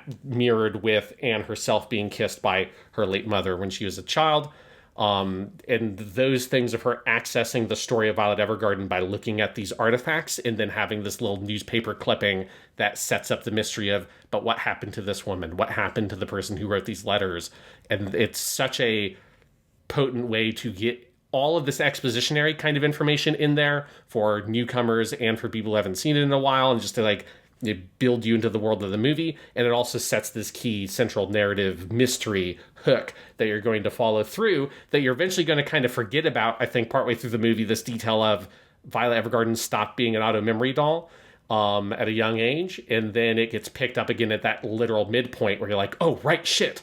Oh my God, she's going to quit being an auto memory doll. How does that happen? It's such a good way to keep you invested in the plot. Absolutely. And it is tapping into also, as you were noting with talking about, moving and going through stuff, a very universal human experience, which is the kind of detritus is maybe the wrong word because I feel like that has a negative connotation, but the things that people leave behind in their wake, right? And then, like, people do leave also these traces of a physical legacy that hints at a bigger legacy that is more intangible. And we all go through that at some point. I mean, I have a lot of when I was young, I moved to Colorado as a kid because my grandparents, my mom's parents, my grandma and grandpa were sick, and we moved in with them so my mom could take care of them. And we lived in the basement where my grandpa, used to have his office and worked and did all this stuff. And he lived a crazy life. I've talked about it a little bit on the Weekly Stuff podcast. He was a Secret Service agent. He knew presidents, all this stuff. He had copious letters left behind. And I remember just growing up in that sense of, like, this person left a wake in the world, behind them.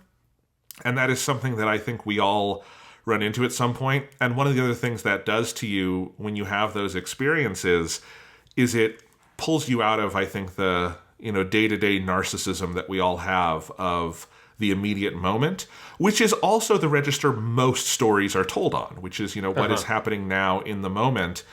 And it is very rare because it's really hard to tell stories that are more situated on the continuum of human history. Even if, in this movie, it is a small sect of fictional human history. It's about a century that it's overlooking, but it is something larger than the individual human will ever experience, is what this movie is trying to tap into. But of course, individual humans are part of that story every step of the way. And so it is also the movie laying down a thematic gauntlet of saying, and these are all themes that are there in the show, they're there in Gaiden, they're things we have talked about, but, like, the movie is putting a finer point on it and really cueing you into, like, this is the ultimate, controlling idea of Violet Evergarden as a story, is something bigger than Violet Evergarden as a person, or bigger than an individual human life, and it is about development and history and the future. And I think all of those things are also just super interesting. And also something that is picking up on, Gaiden. This is another reason I think the movies really elevate what Violet Evergarden is over an already excellent TV show, is getting into that historical sort of, like, time scale thing where progress becomes an idea. I think Gaiden, like, the world becomes so much richer in Gaiden when you take that time jump of about 4 years and you start to realize this is also now a story about a society that is growing and changing and is not static. And then, of course, this movie takes that idea and runs wild with it because it's going decades in the future, and it's about multiple generations, and it is about the telephone and the way things change, but also, the wisdom of the past. And I think all of that, it just speaks to how ambitious this script is, even as it feels very, confident and controlled. Yeah, and as you say, it gives you access to this sort of like slightly kind of out of body experience where you're seeing yourself as a person situated within the larger sweep of history rather than just in the sort of daily doldrums of what you're constantly doing. And yeah, you just have all this cool stuff at the opening where you've got your first instance in this movie of our running motif in Violet Evergarden, which is nobody can hold on to a fucking letter because it always gets picked up by the wind and gets swept out up into the sky for a gorgeous, giant, sweeping camera shot montage. But I like when you follow this letter, which feels like kind of irresponsible for this woman. She just opened up this box of letters and she's already lost one in like 2 minutes. It's like, come on, there's only 50. I know the 50's a lot, but, let's try to hold on to these things. But it sweeps up, goes all the way to Leiden.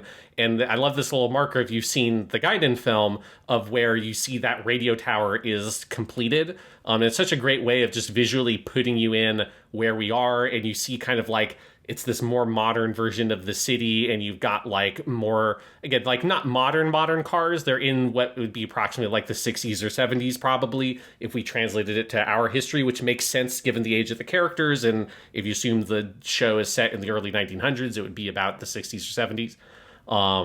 But it's cool to see that like sort of that big sweeping shot going through the city and seeing all the little pieces. And then you've got your little post office up on the hill where Violet's room is still there.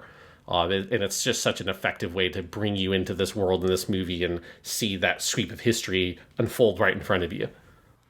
And it just keeps getting richer. The thing at the midpoint where, because it's all different locations too, is the 3 sections, where the first one is her, Daisy at her home.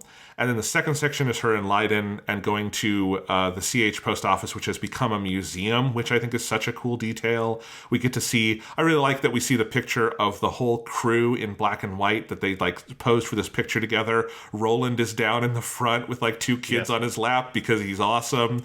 And all of that. And Taylor from Gaiden is in it too, which I really love that detail. That this movie is not picking up Taylor's plot or anything from Gaiden, but I like that you see the mark that she like is still out there in the world and she's still with this post office.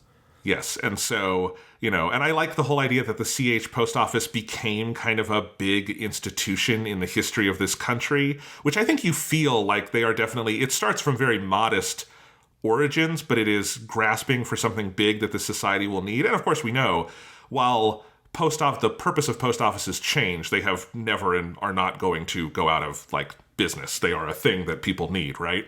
And so I like that whole idea, that to the degree that now like all of this has become a museum.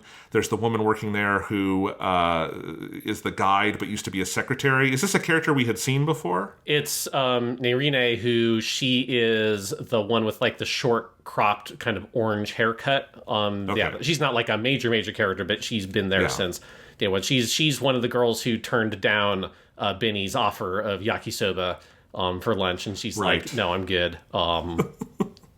The thing that he still tries to do in this movie, he's still trying to hit on women and get them to eat yakisoba with him, and it's just not working. So I love, this whole thing. We get an introduction to the idea that all these like commemorative stamps were issued by the post office, which will become big later. I didn't realize until going through your gallery, because I had only seen the movie once, that it seems like Violet's stamp is there in the case. We just haven't seen it yet. Because that's the moment where she goes across all the stamps, and then that's when Nerine comes over, and they're talking about the stamps, and she says, like, oh, this is a commemorative stamp only issued to this one island, and she names the island, and then she opens her eyes in this very kind of like, powerful moment of, especially if you've already seen the movie, where she's thinking about Violet in that moment, and then that's kind of when you get this brief image of the corner of the stamp, and then it goes to the island. Yeah, because I love the whole museum sequence. I love the linking of the people to the history, and that it is a museum, but that it is also still present in the world. I love how Daisy becomes, like, Daisy is introduced to us in kind of ugly fashion. You know, she's a teenager who's got, you know, grief, but is also lashing out at her parents. But I like how she gets more and more kind of open-minded. She's only in like 10 minutes of the movie, but I feel like she goes on she literally goes on a journey. She goes on like an odyssey across this country, but also like I feel like she grows so much as a person. And it is that humility of standing before like history, but also realizing it's not ancient. It's like living. It affects me directly. There are things to learn from it.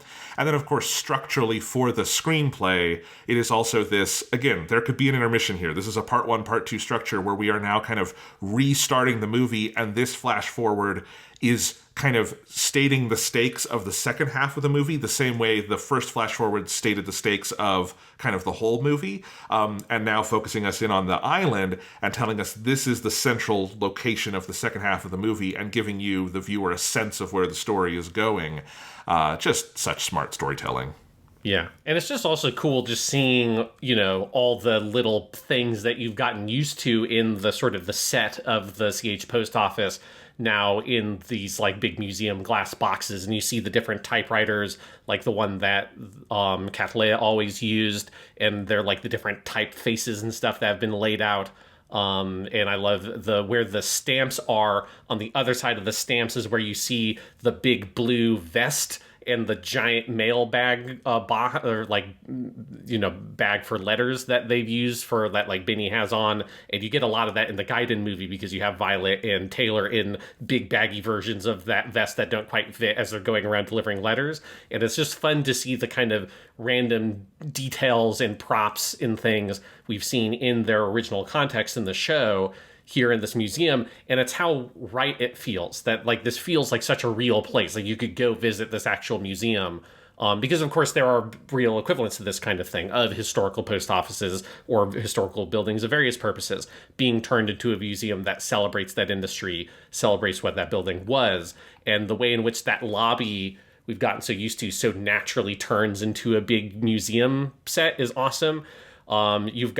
I love the detail. You have Benny's shitty old bike he got rid of to replace with his nice yellow bike. That's there. I don't know if I noticed that. That's awesome. Yes. Along with like the big kind of wheelbarrow thing you see Violet use sometimes when she was delivering letters. And then you also have Claudia's office, which still has that bunny in that cat stuffed animal all the way back from episode 1 is still on that desk. It's like the little details of that are so cool. Yeah. Okay, I'm seeing this all now in your screenshots, and I mean, this is the kind of stuff you would need multiple viewings to get, because obviously it's crammed into the backgrounds of different scenes. But yes, it's so beautiful. So cool. And we should shout out the voice actress of this part of the movie, Daisy Magnolia, that's not the actress, that's the character, because that's an anime character name. But Sumire Morihoshi, who played Anne in episode 10, which I didn't recognize because she's obviously playing the character who's quite a bit older, a teenager instead of a little girl. But I think that's a very cool connection and an obvious piece of casting to do. Yeah, she just does a good job being our kind of like guide through this film. Yeah. So we'll talk about the resolution of the Anne story later because it ties to the resolution of the whole movie. Yeah. But there's basically, we talk about that, and then there's kind of two other big halves of the movie that I think we need to break down, obviously, which is the Yuri story and the Gilbert story. Of course, they intersect in quite a major way. Where do you want to begin? Oh God! Let's start with some of the Gilbert stuff, because we start with the Yuri stuff, I feel like we'll just start crying. Okay. Like that's the part that I had a hard time taking screenshots of. Oh my God! Yeah, we'll talk about it. Because the Gilbert stuff obviously runs throughout. We have an early scene with another voice actor we should mention of Mr. Bougainvillea, who we see, because we have the whole plotline in the first half with Dietfried and more about the brother character, but we also get that flashback to them as kids, Gilbert and Dietfried together, and their dad is fucking Joji Nakata, which just, if you don't know, he's Kotomine, as you've noted in your notes, Sean, Kotomine fucking Kire in the Fate Stay Night series, and a lot of other stuff. But that is one of those shorthand pieces of casting of like, we only have one scene to do this, but we need to tell you what their dad was like because it tells you why these men are the way they are. Mm-hmm. Just cast Joji Nakata. That kind of does the work for you. You don't have to do a lot at that point.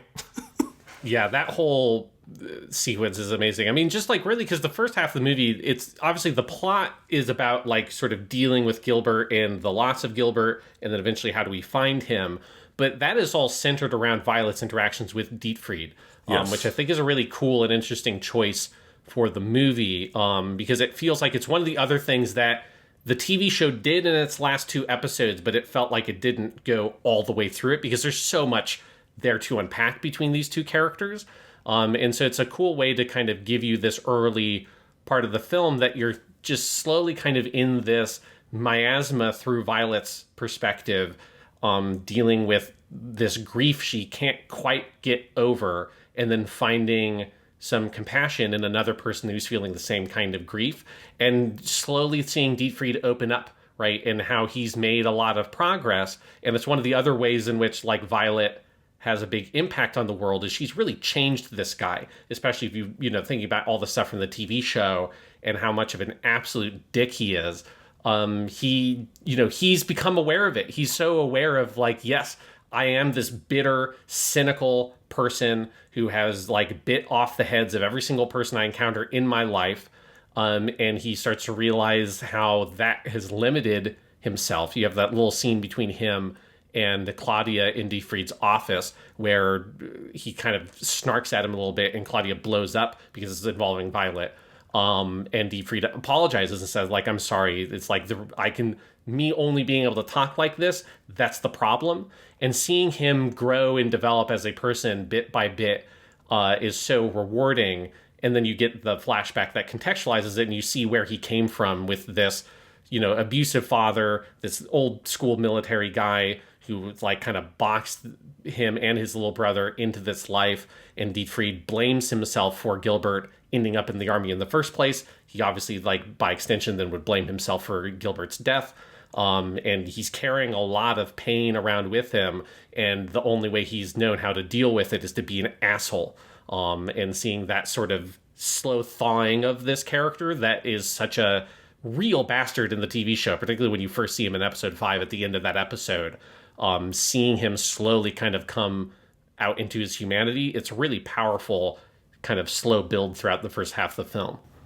Oh, 100%. He's one of my favorite parts of this movie. And, if you had told me after we meet Dietfried on the show that eventually he would be part of material this resonant, I don't know if I would have believed you, because he comes off as a more cartoonish element in the show at the beginning. Now, that is obviously for a purpose, because the whole purpose in the show is to tell you that and it's part of why the last episodes have a little bit of a mixed message, because it also has this cartoon villain off on the side. But the whole point of the Dietfried character is that he's not actually bad. He's not a cartoon villain or anything like that. He is someone going through a pain very similar to Violet, and it has come out in very unhealthy ways, and that is a reflection on Violet herself. But I do think Yoshida Reiko is a very good kind of critic of her own work, looking back on the show and saying, like, where could we have gone further? What is there still story to tell? And recognizing that there's a lot left to do with Dietfried, and I think this movie really gets it, because it's really interested in this guy who, again, the movie is not interested in condemning or damning him. It is interested in understanding him, and he is trying to understand himself better. And I do like that so much of the action of the first half of this movie is, and this is where the tenderness of the movie comes in, it is slow and it is methodical about picking these characters apart. And, there's something else about that flashback of, I guess the show probably tells you somewhere that Dietfried is Gilbert's older brother, but I don't think I intellectually would have been able to tell you that, which one was older and younger. But that flashback, seeing it very starkly, that Dietfried is the tall one, he's the big brother, Gilbert is the little brother, and Dietfried has just a certain chip on his shoulder because of all of this, is powerful. Yeah, and obviously it sort of resonates with this story is so much about families and like family love, because you have obviously like your older and little brother in the your side of the story as well. And then as we're looking at this flashback, the other thing is that like where this flashback is situated in sort of the present day timeline with Violet and Dietfried is this incredible scene of them on the boat where he invites Violet to go to this boat because he's going to start cleaning out all the stuff that he and Gilbert used to play on this boat, and there's all these toys and stuff left behind. And it's such a great little scene that is very touching. It's also has one of the funniest moments in the whole movie, where you have them, they're going through all the different, like, these toys and board games. There's like a backgammon board, there's like a little army men toys and all this stuff, and then there's this little hat, this little cap, and Violet, like, so tenderly picks up this little cap, and she's like, oh, was this one of the majors as well? And then Deep Fried looks at her, he's like, actually, no, that was mine. And then she just quietly puts it back down. Yes. Looks at him and says, oh, I'm sorry. These sort of like awkward but funny little weird interactions, which feels so real, right? Like this little detail of her treating all these things in this moment kind of like they're these sacred objects because they belong to the major, and treating the major as like this sacred thing, I think, is part of the thing that Violet has to learn to grow out of in some ways, because it's the thing that causes her to leave Eurus and this whole like kind of job half finished behind. But she treats these things so as like these like little like, you know, sacred icons, and it's like, no, this is Deep Fried's little cap he wore back in the day. You know, having all that, then that triggers the flashback where you have the parents, the dad, and you do have Deep Fried does put the hat on Gilbert's head to be a nice older brother. And this is where you also get the detail that if I knew more about flowers, I would have known. But it had never occurred to me that a bougainvillea is a flower. Yes. So you have this moment where the dad, they're walking, and he says, oh, well, this is our flower, in like the deepest, most intense, resonant voice, because the first line he has in the movie, you're like, oh, that's Nagata Joji. Okay, holy shit. Like, I didn't understand why my subwoofers were carrying most of the sound of this dialogue, but that's why. And you then get this beautiful shot of this side profile shot that's around the edges is decorated with these bougainvillea flowers, which are these like deep scarlet kind of crimson color. And that whole scene being framed with these flowers that are the kind of the color of blood, and that being representative of this family that is kind of steeped in blood, right? Like the image I always think of when I think of Gilbert is him on the stairs in the flashback where he supposedly dies and he's covered in blood, that we've seen that shot over and over again. Right, like that color and the use of color and the use of the flowers here, which is so different, the impression you get from like a violet and what a violet represents. It's a great way of telling so much about the story of these two young men and their father, and how they grew up and how they became the people that they became in this brief little moment. Absolutely. Yeah. And speaking about the whole boat sequence too, this is the other thing I like about the whole Deep Fried side of the movie, is it is following him as he's trying to be a better person, right? Like, yes. He is actively, like, that is a very nice gesture he makes to Violet, and it makes for a very fraught sequence leading up to it, because that's the scene where he comes up and greets them at the post office, and he reaches into his pocket, and Violet instinctually views him as a threat and grabs his arm, right? And you see how both of them, because both Deep Fried is holding himself threateningly without really realizing it, and Violet is ready to respond to a threat without realizing it. And they kind of have to work together to get over this shit, because they are both so broken in that way still, even as they have both done a lot of work. But then it is ultimately him returning that ribbon and inviting her to go through the stuff on the boat. And it is like, it is very sweet that he is putting in the work. Yeah.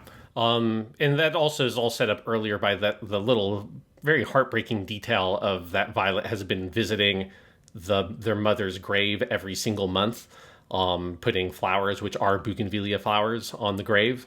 It's just like there's a lot of the whole opening kind of like hour of this movie is so kind of slow, intense, and emotionally, you know, it's like kind of cold, but in this tender way, right? Where there is this pain and this grief that is there, that's sitting, that these people don't really know what to do about, and they're slowly, you know, kind of licking each other's wounds, I think is how Cattleya describes it when she's talking to Claudia about it, and he's sort of nervous about this whole relationship she's starting to have with Deep Fried. But the sense of like, these two people are sharing the exact same kind of pain, and the only way to process it in some ways is to share it with someone else and to work through it in that way.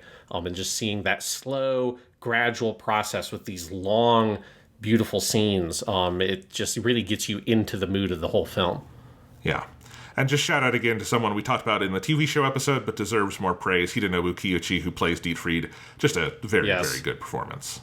Yeah, and he's just, given like a lot more material here, and he definitely gives like the sort of like the secret sauce performance of this film, because particularly when he comes into the second half out of nowhere, you realize like how much that voice, which is kind of like cynical and bitter, but there's a real life lived underneath it. You know, you can always feel that this guy has such a history, and it's true in the TV show as well. I think it's one of the things that kind of helps the last 2 episodes work is that performance carries the life of this guy with it. You just can't get to it because he's so like tense and tight and closed off that you're finally seeing him unclench and let it loose and relax a little bit and like be a person again. And he sort of slowly lets it out. And the performance does such a good job of seeing this dude very much out of his element, trying to grow and change. Yeah. And, you know, speaking of great characters in this part of the movie, this is also, we should just talk about Claudia Hodgins. And how much I like how far they've leaned into it, and clearly to the point that like this is a real theme in the whole life of Violet Evergarden, that he is like a dad at heart. And this movie is also about him letting go of his little girl a little bit because he is overprotective in this first half of the movie. Like part of why he's so on edge around Dietfried is because he doesn't want Violet to get hurt again. You know, he gets the big moment at the end during the fireworks scene of breaking down into tears because of the idea of letting Violet go. All of this stuff. You know, at some point he's going to have kids and he's going to be the greatest dad in the world because he did a good job with Violet. Yeah, I wonder if that's who the 2 kids that Roland is with in the picture. I wonder if that's the implication. Oh, that'd be great. I think those are supposed to be Claudia's kids. But yeah, he's so good. I mean, there's a reason that Koyasu was given the Best Supporting Male Actor in the Seiyu Awards, of like clearly through implication for his role in this movie. Because yeah, it's a great character, but he's always a character that's been a little bit in the background, right? He's more, other than the first couple episodes of the show where he's really important, he's always just kind of there, you know, like in Gaiden, where he's sort of just off there thinking about Violet, buying her a little dress, right? And he's this little doting father trying to figure out what to do with his giant, daughter with robot arms that also is like a worldwide celebrity at this point and everything. And so Claudia gets to be a big emotional center for the movie. He also gets to be one of our desperately needed sources of comic relief, because this is such an emotionally heavy film that you need those occasional gags. And I laughed incredibly hard when you get the whole bit where he's like, comes into the office. He's like, oh, well, I've taken up tennis, and he's got a little tennis racket, and nobody wants to go play tennis with him. So it cuts to him and Benny on their own, and they're just playing tennis together. And the idea of those two, that like he can't get Violet or anybody else to play tennis, so he's like, oh, fine, Benny, sure, I'll play tennis with you. But of course, he actually really loves Benny, and does want to play tennis with them. But the very goofy interactions there are heartwarming in a way that you need when you're also dealing with all the other stuff this movie's on about. There's some very good Benny material in this movie, and I do just like the implication that Benny and Hodgins constantly want to hang out with other people, but do wind up hanging out with each other more often than not, and that feels very true to who they are. Yes, because you do also get that scene where they have dinner together, where you have that great moment where Claudia looks at Violet, and it's kind of an echo of that similar scene in Gaiden where he looks at her eating and then he flashes back to her trying to cut the fish from episode 1, and she can't quite do it because the prosthetics are still new.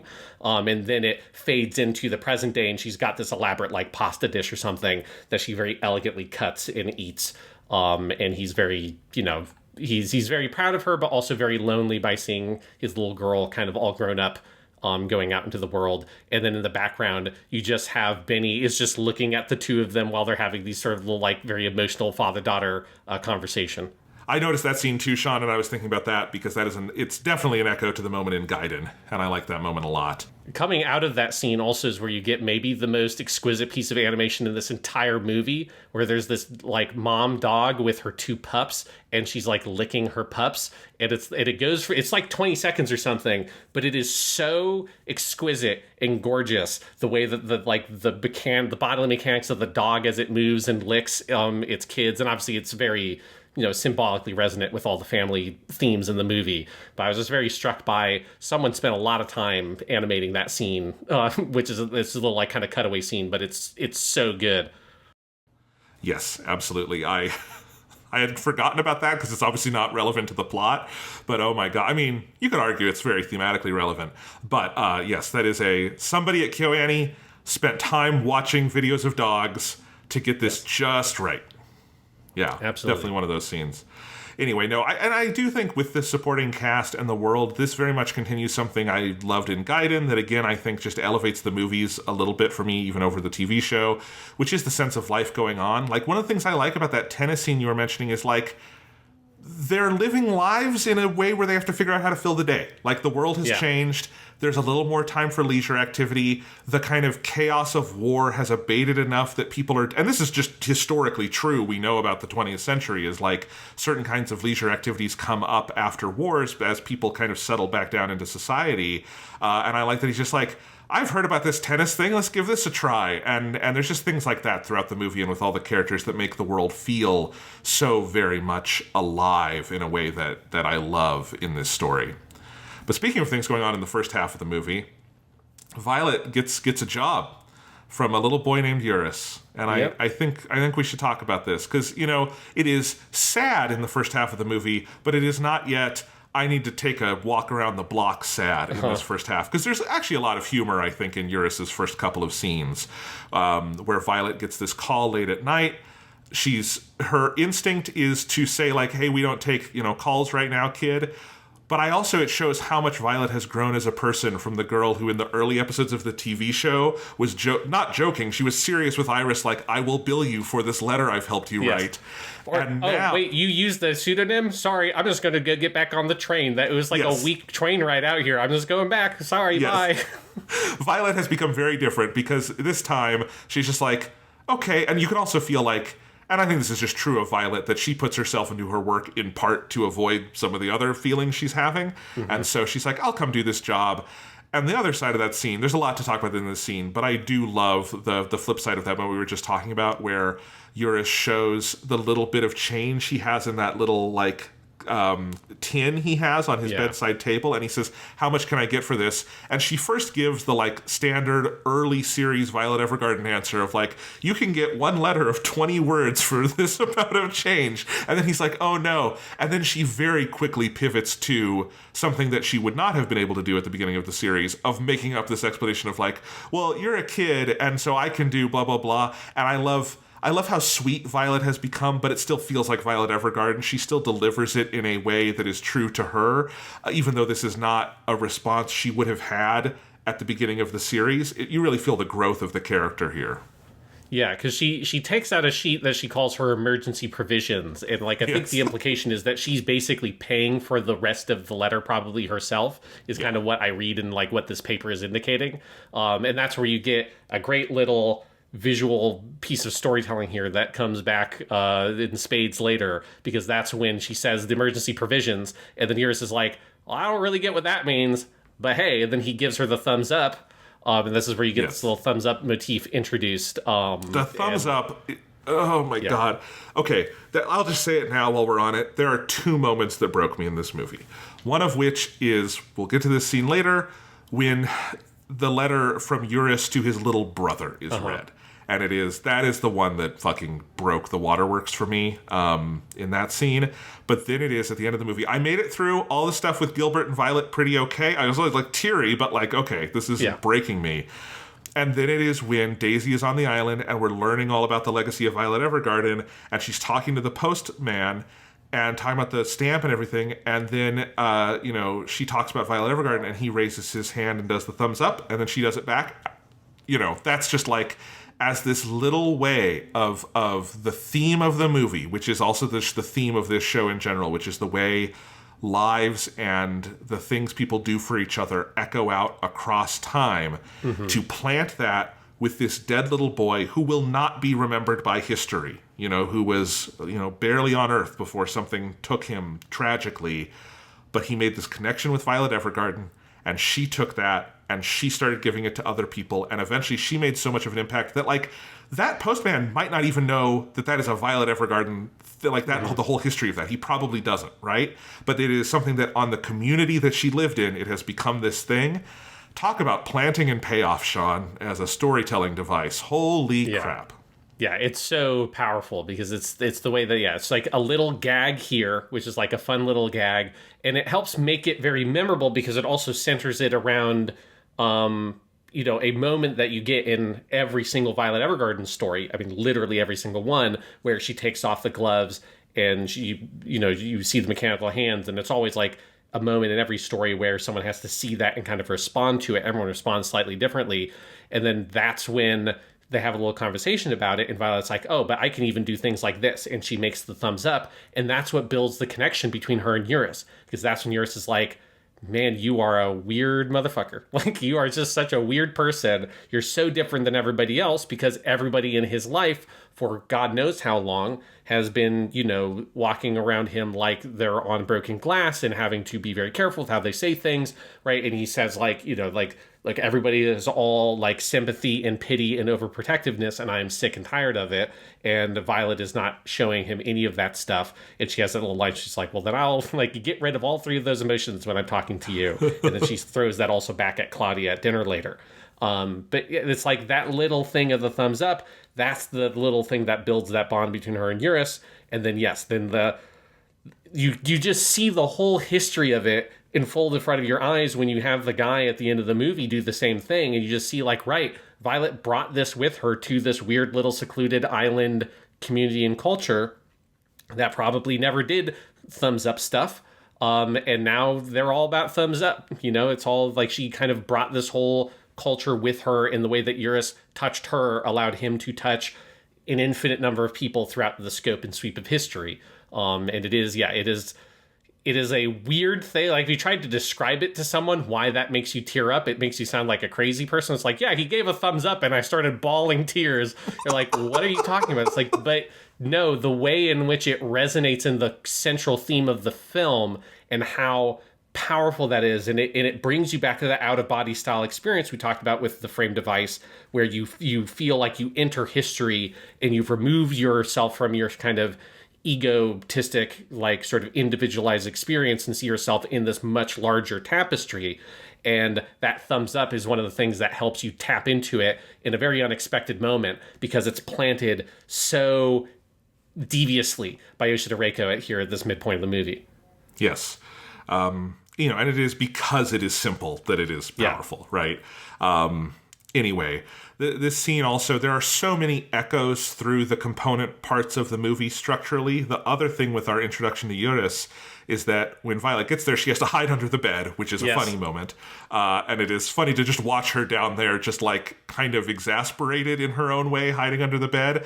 But then this is where we get Eurus and his family. And this is an obvious echo to the beginning of the movie with Daisy and her family, where they all love each other. They're all going through something hard, and Daisy winds up lashing out because she doesn't understand her own emotions well enough, essentially, right? And here you have Eurus do the same thing. He lashes out at his little brother specifically, who has brought this little picture book with a train on it to read, and Eurus turns over in his bed and kind of lashes out at them because, for understandable reasons, even though he loves these people so deeply, but all of these emotions are just too much.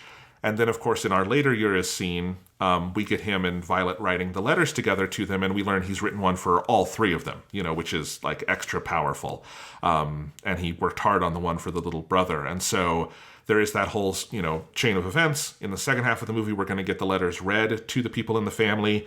And one of the things I love is that Daisy has no idea about any of this at any point. There's nothing in the present day stuff with Daisy that would cue her in on the journey that Violet had with Eurus. But we, the viewers, can see that unconsciously she's going on the same journey this kid did to some extent, where she had this little kind of daily quotidian lash out at her family at a heightened moment of emotion.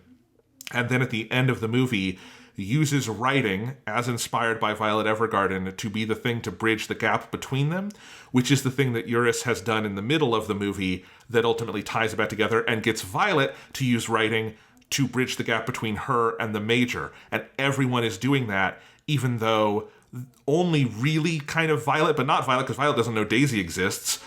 So only the viewer can see that everyone is going through this same pattern.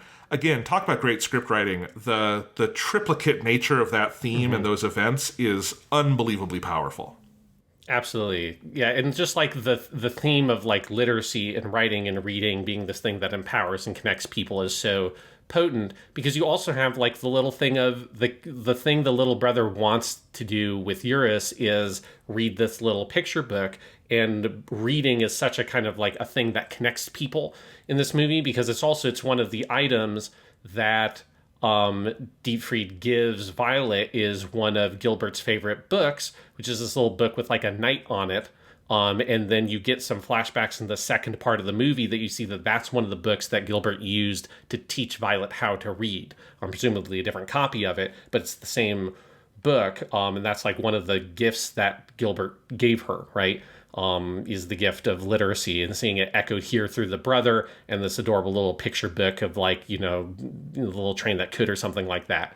There's all the little pieces of the movie are so intricate in how they all build on each other in small and big ways.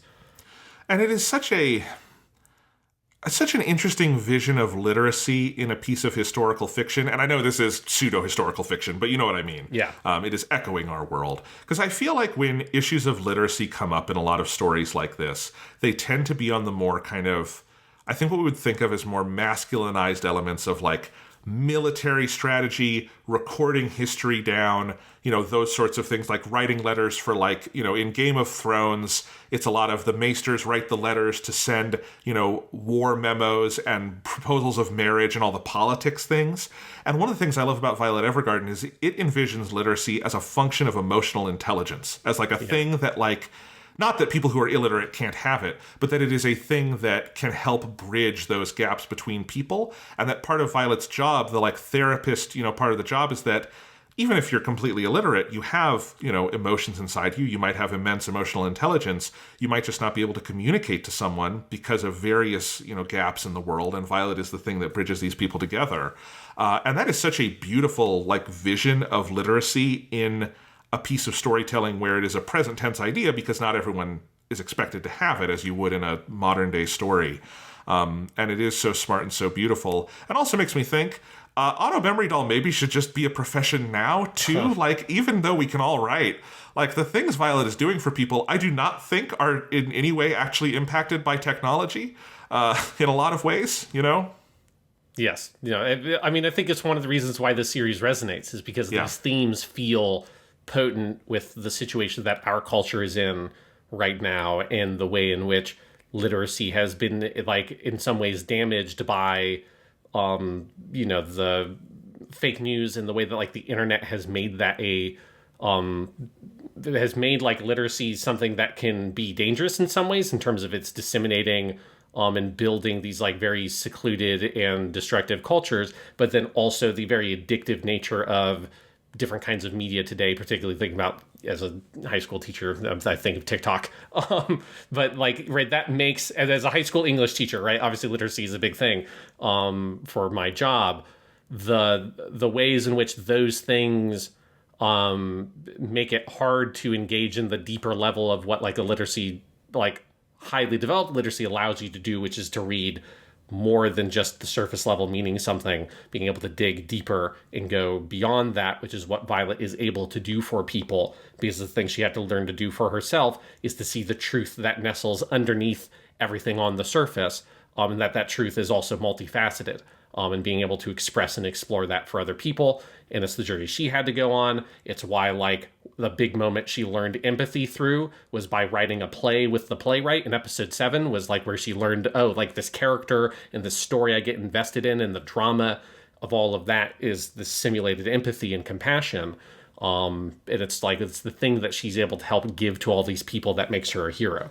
Yeah, I agree with all of that. It is something that is like so interesting about Violet Evergarden is that, it harkens back to anime history in a lot of ways. We've talked about like the kind of pastoral tradition of the 60s and 70s, the world masterpiece theater, kind of Germanic European influences kind of thing. And you could tell this story, several decades earlier, right? It's not like technologically needs to be told now, but thematically it is about today. It is so much, because digital forms of communication do push us towards shallower forms of communication, shorter forms of communication, right? If we are communicating at all. And Violet Evergarden is about, the power of sitting down and writing a letter and thinking about your thoughts and putting them into real words. And that the conclusion of the movie is Daisy doing this, even though we know at her point in her timeline, they probably don't have cell phones yet, but she could call, she could send, a telegram. They might, they're on the cusp of probably having email if you're in the 80s. It depends, right? But like she has other methods, but like the idea of the auto memory doll and that whole, the emotional context surrounding it is by no means out of date yet and has a lot of power to rediscover. And of course, this is one of the messages from the show to, I think, everybody watching it. It's certainly made me reflect on things like this. Mm-hmm. Yeah, and it's something like, again, as an English teacher, there's so much research about the ways in which writing things by hand improves your cognition and improves your ability to memorize things. Like, it is the reason why there are certain advantages and things that are nice about using technology in the classroom. You still want to do a lot of writing by hand and give them a pen, piece of paper, and have them write things out that way. And it's definitely something that as I've gotten older, I've appreciated about myself, that's how I do like my lesson planning and stuff like that. It's a lot easier for me to get like a pad of legal paper and just start sketching out ideas on that and being like, okay, well, I can do this and move this around here, and like this could be my intro to this lesson and all that kind of stuff. And there's a power to writing things by hand. There's a power to that analog kind of version of communication, but also self-reflection and thinking and all that kind of stuff. And Violet Evergarden is very much a celebration of those aspects of the human experience that can be lost if you're not practicing them. I grade papers by hand. I can't do it. I've tried it. I can't do it like typing. I have to... Now, I don't print them out. I put them on PDFs and I put them on my iPad and use the Apple Pencil, but it's the same idea. Mm-hmm. And it's because like I know I will write less if I'm writing by hand on students' papers, but it will be better. It will be better feedback. It will be more personal. And I also think there's something about when you get a paper back and someone has like scribbled on it that like they instantly get that you read this thing. There's just something powerful about it, This show makes you think about your life in all sorts of ways. But yeah, what else do we need to break down from sort of the first half of the movie? I mean, it is literally handwriting that kicks us into the plot because it is Claudia Hodgins recognizing Gilbert's handwriting on one of the letters that has been kicked back to sender that makes him realize that Gilbert might be alive. Yes, you have that. A little bit before that, there's a couple of other moments I want to point out before we get to that piece, is you do also have the Pinky Promise, right? So you've got two visits to Eurus, right? This is when we were talking about the Kisho Tenketsu piece. This is where you can see it. It's like very easily defined for the Eurus stuff. Yes. Because Ki is the opening, Shi is a continuation, Ten is the twist, Ketsu is the conclusion. That combines the two kind of elements of the plot together. And so you've got the Ki is the first, the opening is the first visit to Eurus. Then you have the continuation, the show, which is the second one in which they've written the letters. She hands off the letters, right? Violet Evergarden always uses this shot. Like there's always like a very particular physical nature to when the letter is handed off. You've always got a close up on that process and then both holding on the letter, then one letting go. You get that here with Eurus. And then you get the Pinky Promise that happens, and you have this very like touching and also very dark moment, but it's a beautiful piece of writing by Yoshida Reiko where they do the Pinky Promise. And then Eurus comments that her hands feel really cold. And I found it interesting that this is the only time I think anyone has ever commented that. I've always thought it was interesting that nobody's ever pointed that out, because especially you have that episode 11 in the TV show where it's the dying soldier in the fucking winter cold, where it feels like Violet's metal arms have got to be incredibly cold. But, for the purpose of that episode, it makes sense that he wouldn't comment on that.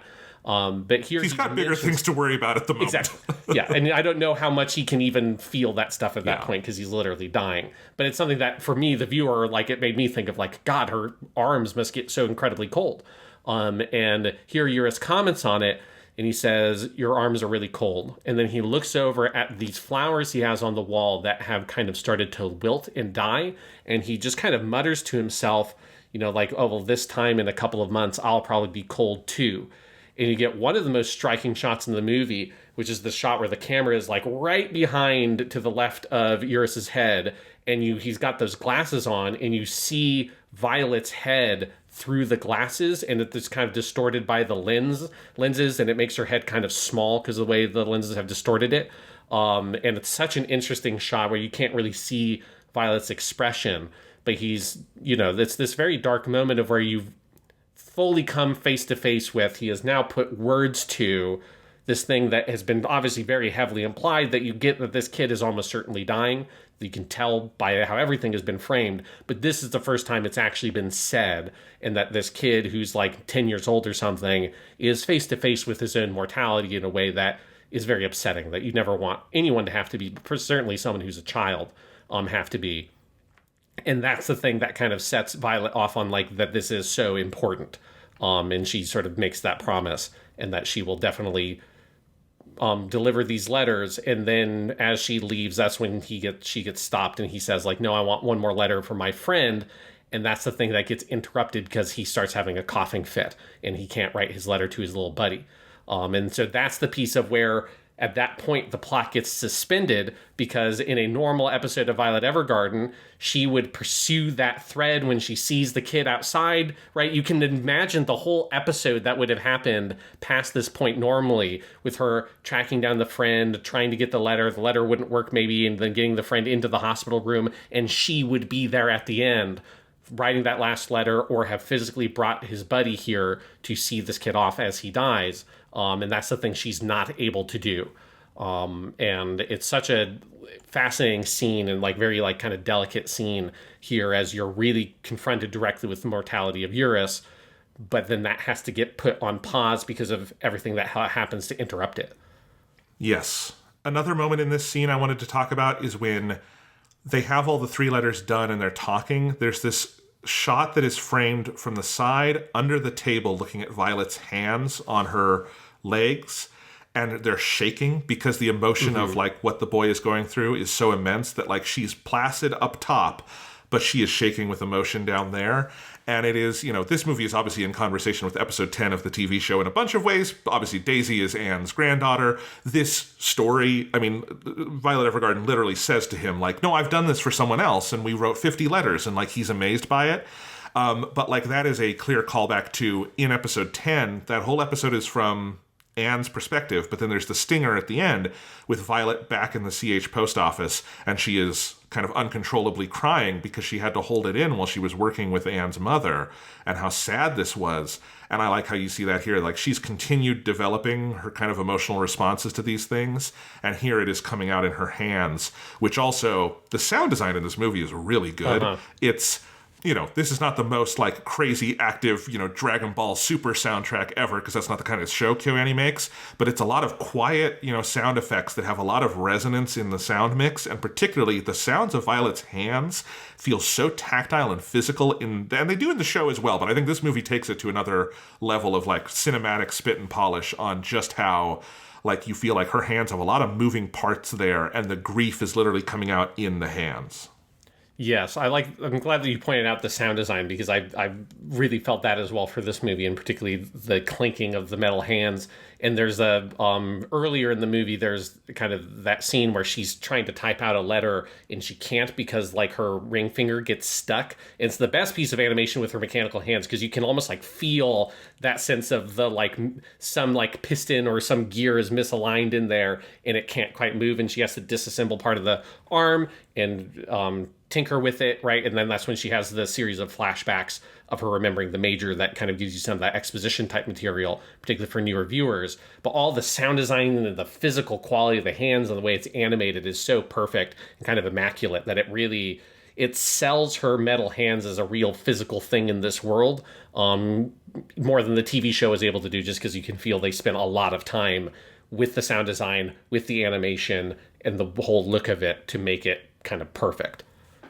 Another thing in that we haven't touched on in either half of the movie is that, and it's just, again, I keep realizing all the ways this movie is built to echo itself in really interesting ways.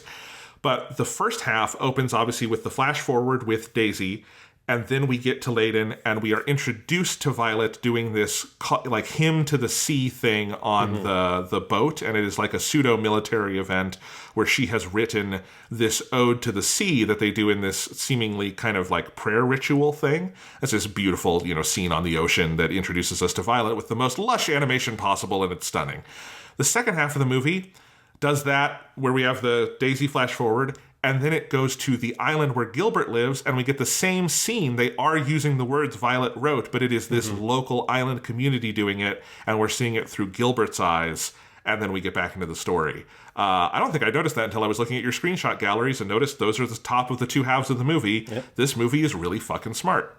It is incredibly smart. Yeah, it's just like that's the thing of that, like, thing about the structure of the screenplay is it's this like perfect interlocking. It's like her arms. It's this perfect interlocking series of mechanical elements that all come together to make this just like perfectly structured story that's timed and paced perfectly down to the second, it feels like. And also another thing I wanted to mention with that little opening piece is you do have a cameo, only a visual cameo. Unfortunately, we don't have Kasayoko Mio doing the voice here, but you do have Irma, the opera singer from the OVA, episode 4.5, I guess, from the TV show here, and she's the one receiving it, and you don't hear her say the words, presumably like there's a whole song, but you have an instrumental track by Evan Call that feels like it's a representation of the song. But yes, like that's a nice little kind of callback to the TV show. You get to see her whole research process where she was researching ocean life, and you have like this cool looking manual that's this with all these like drawings that if you've read like Moby Dick, this is very heartening to me because it reminds me of looking at the cetology chapter in Moby Dick, where you get a lot of not particularly accurate science about whales from Herman Melville, and this kind of stuff. But yeah, it's that whole ocean piece at the beginning, which is really cool, and then it is echoed at the beginning of part 2, and then of course the theme of the ocean we'll talk about in the climax with Gilbert is also, the ocean is very important in this movie. Yes. Yeah. It is some kind of motif, you might say. While we're talking about structure, I want to stick on the Eurus thing because you invoked the Kisho Tenketsu, and I want to talk. And so the first half has the ki and the sho, and I want to talk about how the second half does the ten and the kets, and it interrupts the middle of the Gilbert story. But I think it is such a good example of this, and I think while we have the momentum coming out of that first half of the Eurus thing, I think we just need to rip the Band-Aid off and talk about the scene from this movie that breaks everybody's emotional legs with a sledgehammer. Yeah, it's like I said, it's burned into my subconscious. I started tearing up going through it, trying to take the screenshots. So yeah, so you've got, Violet has been on her whole thing with the Major, and she has lost herself, right? It's this very interesting thing of where she regresses so much as a character in her kind of dogged pursuit as to get to the Major again, and she almost kind of becomes the person that she used to be, and then that is harshly interrupted by this telegram they received that Eurus is dying and he's on his deathbed.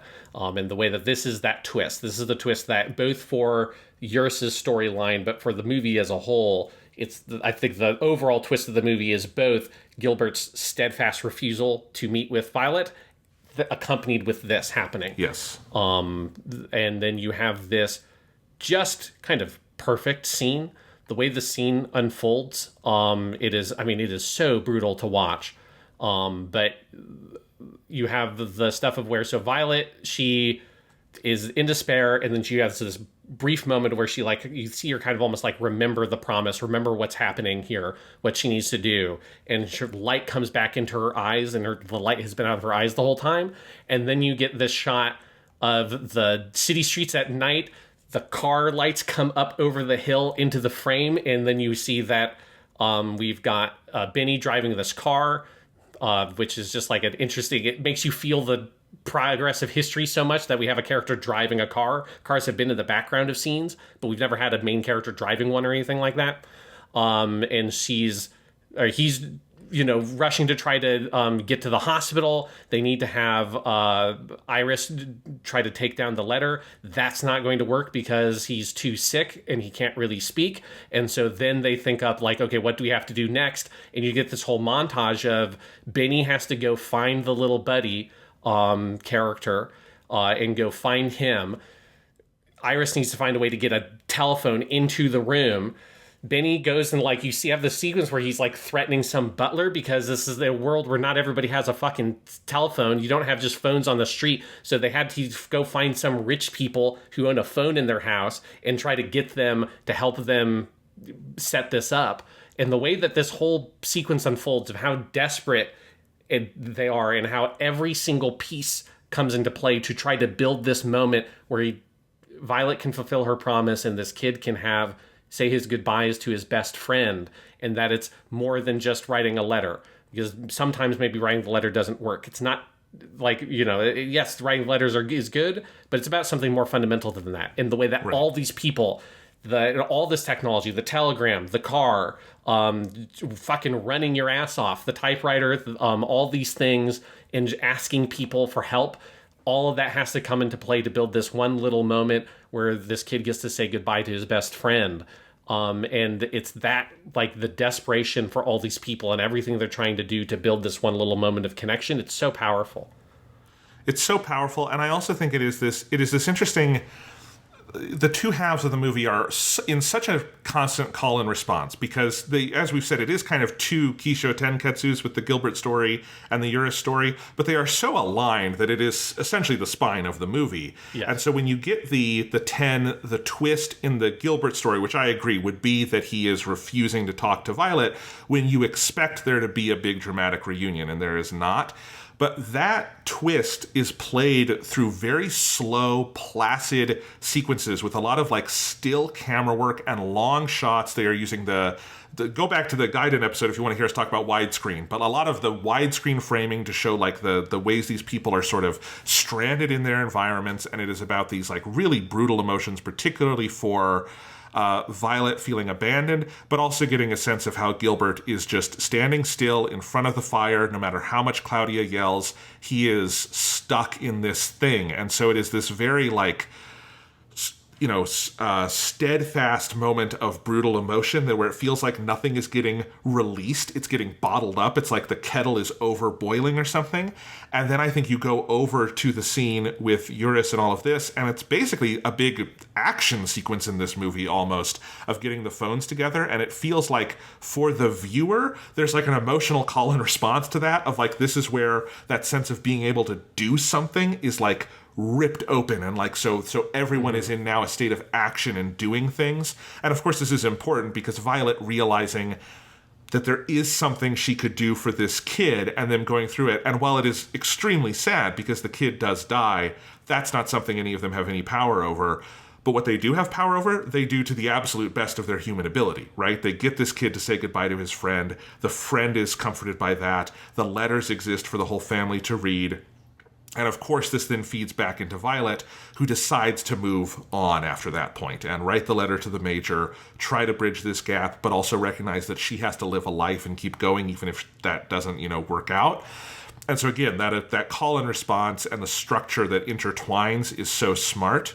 I also think this part of the movie with Benny and Iris's mad dash to get the children and the phones together is where I think a lot of Gaiden having so much of a focus on Benny really pays off here, because I don't know if we had quite as much of a sense that Benny, while he is sarcastic and everything, is also a very fucking competent person. Like, he's really good at his job. And I like seeing here that, like, as dogged and determined as Violet is, like, her coworkers are, I'm not going to say quite as much, because I don't know if any of them would dive out of an airplane into a war zone. They also probably shouldn't dive out of an airplane into a war zone. Violet is uniquely qualified there. And even Violet probably shouldn't be doing that. But anyway, they are, other than that crazy superhuman nonsense, they are also just as dogged. They are all very simpatico as people and believing in their mission.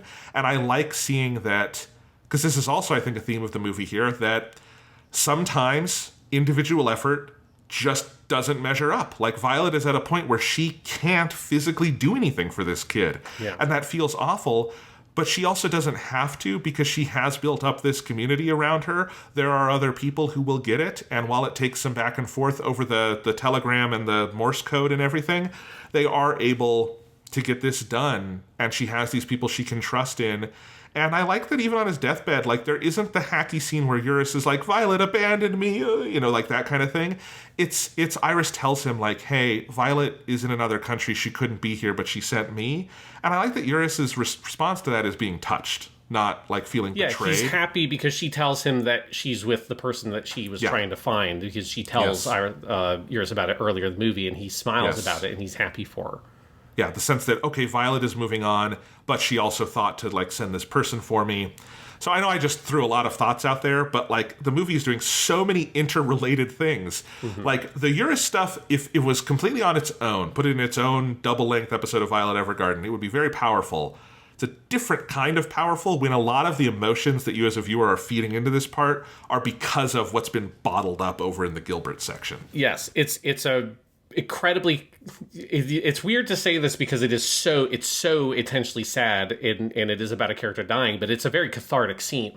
And I feel like usually you think of a catharsis in a movie coming from maybe the scenes that happen after the character dies and they kind of cope with it or something like that, rather than the scene where a character dies. But it is a cathartic scene because you see, as you say, like the efforts that these characters have gone through have made a difference. That difference is not saving this person's life because nothing can do that at this point, but it is making his passing as gentle as it can be and kind of putting his mind to rest, and then also bringing comfort to the family that are left behind, including this little brother, which is the saddest, the most powerful part of it is that the brother doesn't really understand exactly what's happening, but there's a part of him that seemingly kind of is starting to get it.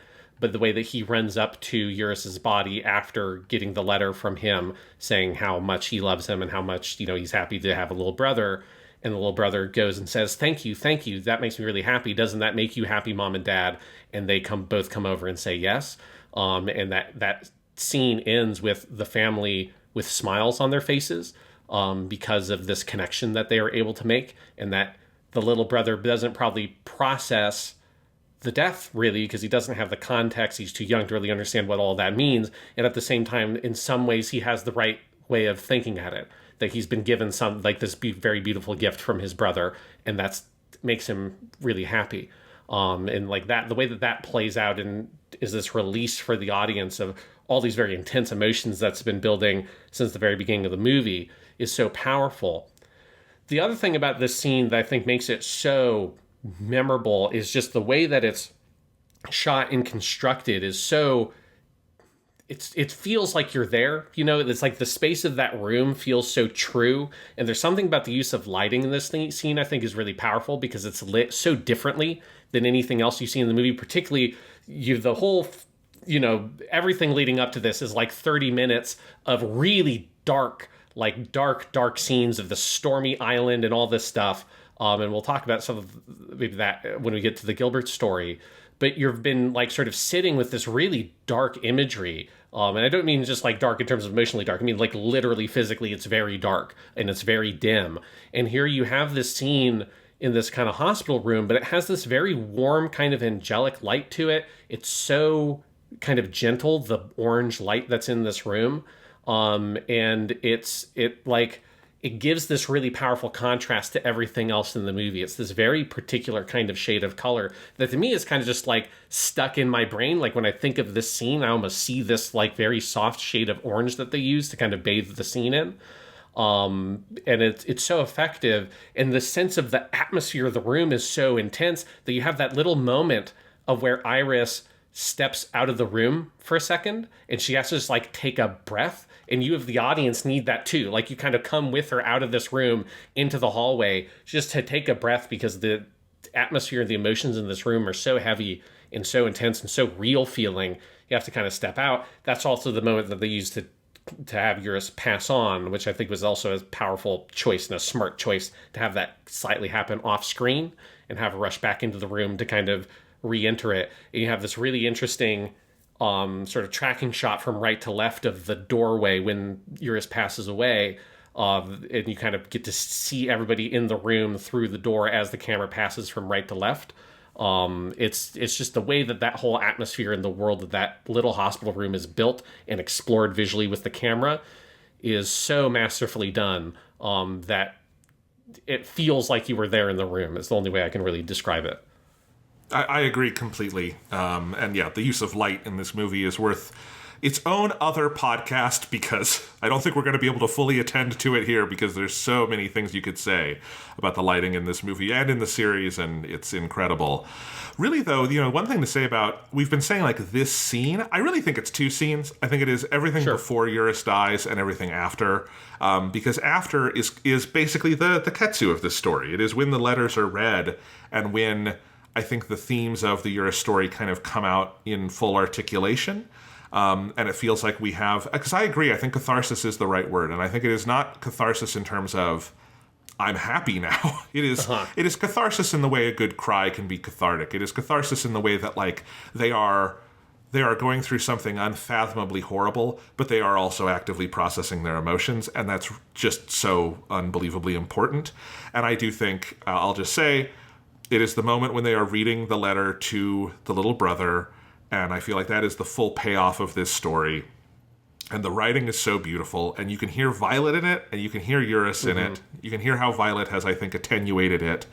And it is what you were talking about also, of like, he has this childish kind of view of death, but he also has this real emotional view of what a gift that letter is and what a beautiful thing Eurus said.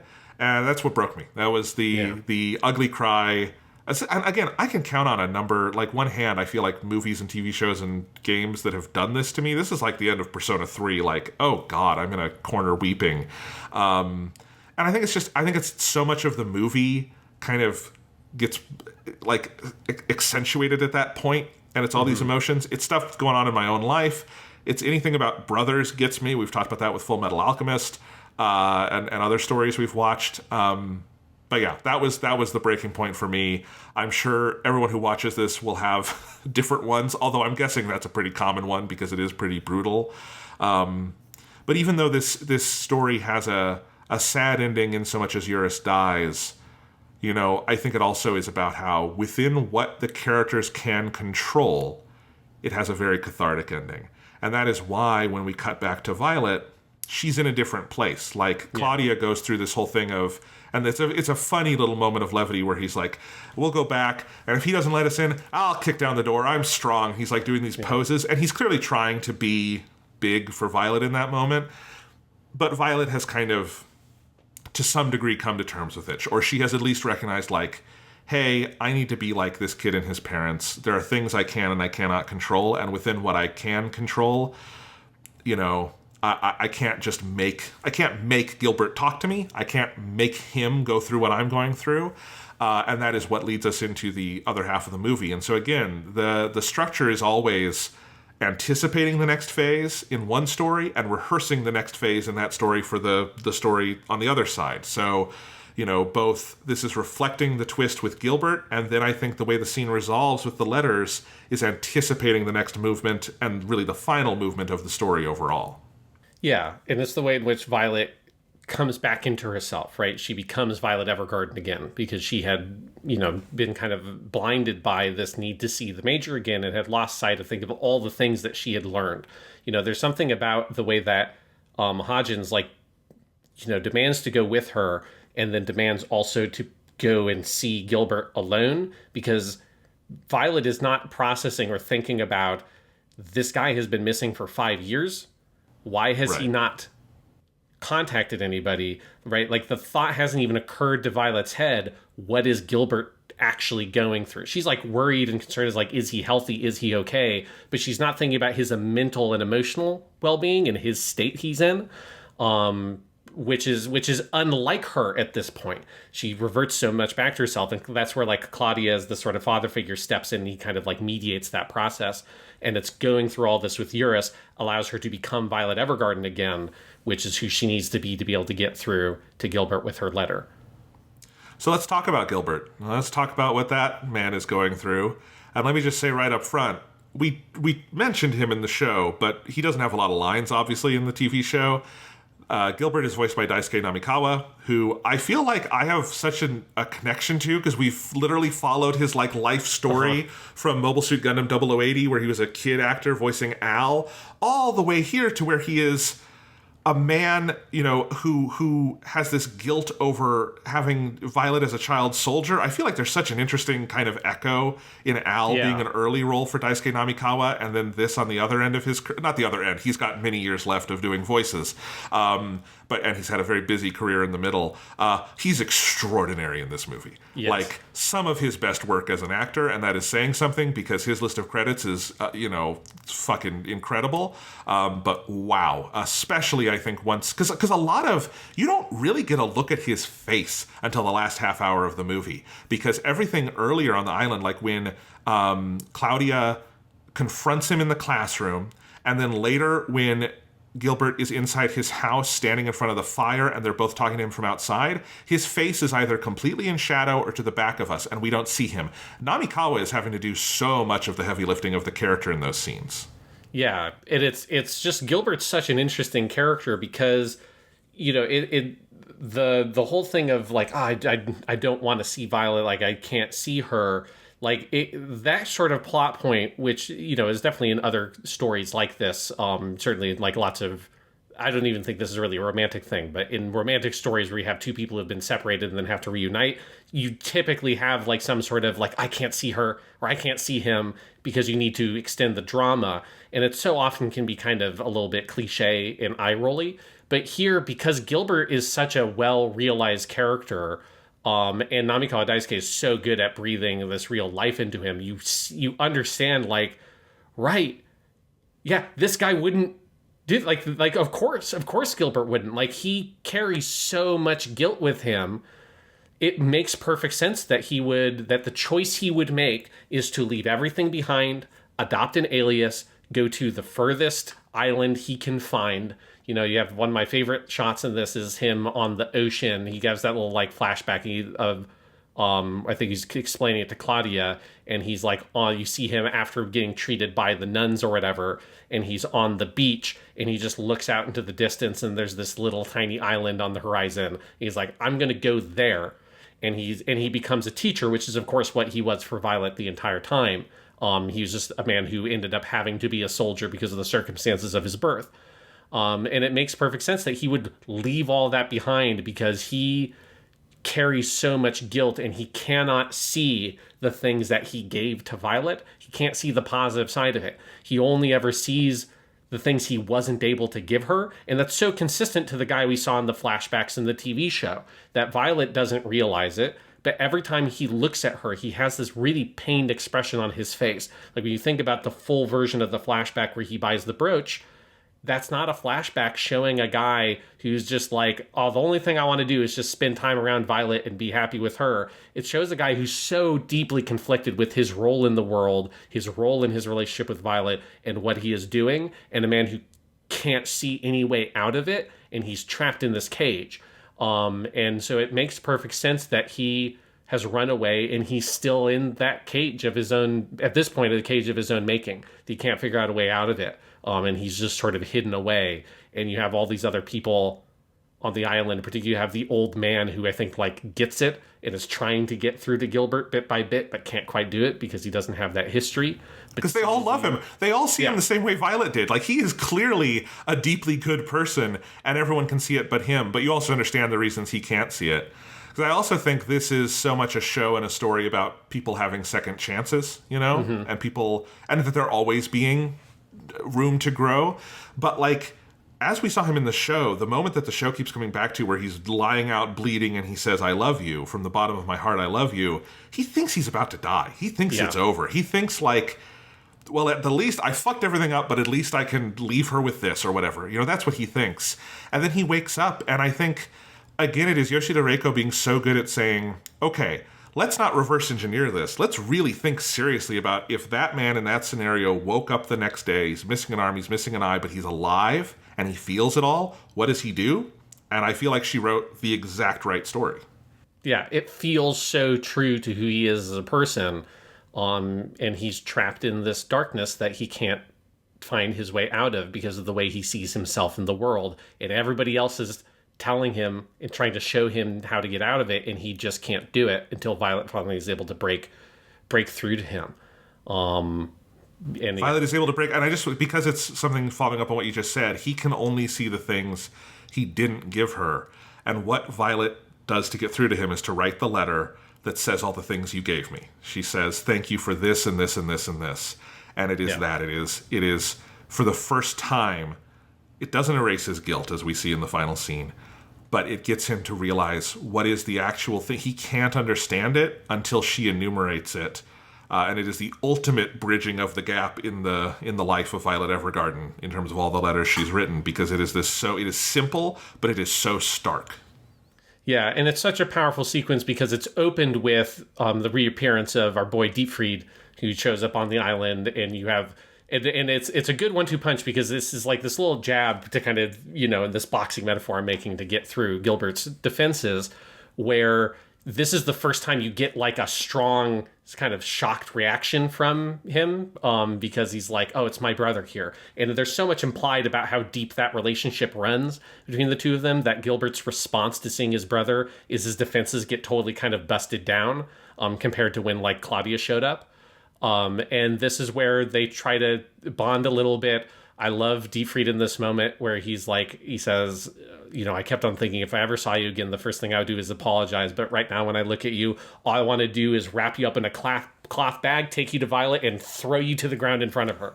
And it's just such a great, yes. Obviously calling back to how Violet is given to Gilbert. But it's the way in which Dietfried has changed so much as a person. But this is where then Gilbert tells Dietfried, like, what he wanted is he wanted to give Violet all these things. He wanted to give her, like, the things that were beautiful and allow her to appreciate the beauty in the world and these cute things, and, like, to live as, like, a normal person. And as he's doing that, you have these, like, cuts to the scene when he gives Violet her name, and it's her looking up at this butterfly that's sort of flying up in the sky.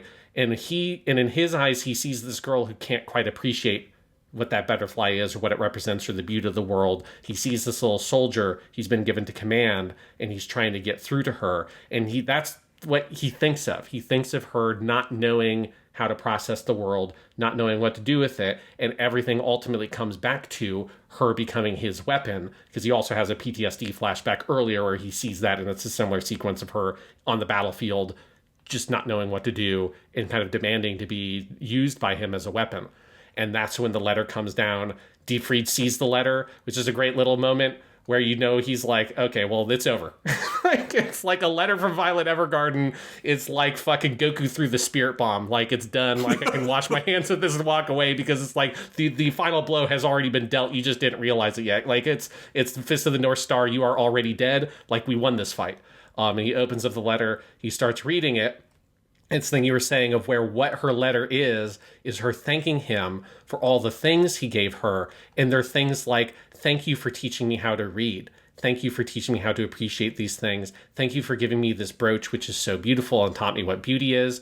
And then she tells him the best line is, thank you for giving me I love you, which it says in Japanese with the phrase aishiteru. And it's such a great turn of phrase of not thank you for loving me, not thank you for saying you love me, not thank you for giving me love, thank you for giving me I love you, because that's the thing that gave her purpose in her life now and has allowed her to connect to her own life into the lives of all the other people she's met, because it has become her life's mission, is to understand and give people I love you. Not just the feeling, but the ability to express it. And that's the thing that he gave her, and that's the thing that breaks his defenses down, because it's like he has been so trapped in his own head about what this relationship was. And Violet was the same way, right? Violet has been trapped for most of her life in her vision of what her relationship with Gilbert was. And she didn't really understand him or where he was coming from. And it's not until this moment where she is able to fully bridge that gap and see that, like, the most impactful thing he did in her life, there are two things. I love you, and teaching her how to read and write. Because reading and writing is how she gives I love you to other people. And that kind of literacy theme comes back into the forefront there. And that's the thing that destroys Gilbert's whole world that he has built for himself.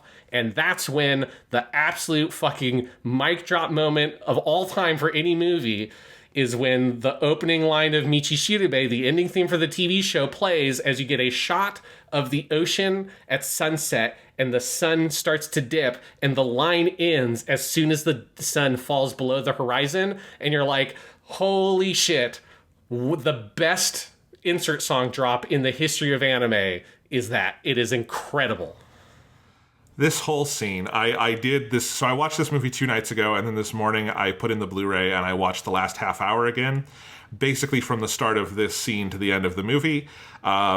I think it's the best stretch of the movie. I think it's the best stretch of Violet Evergarden. It's an incredible piece of just every piece of anime storytelling, of writing, of storyboarding, of color work, of composition, of everything.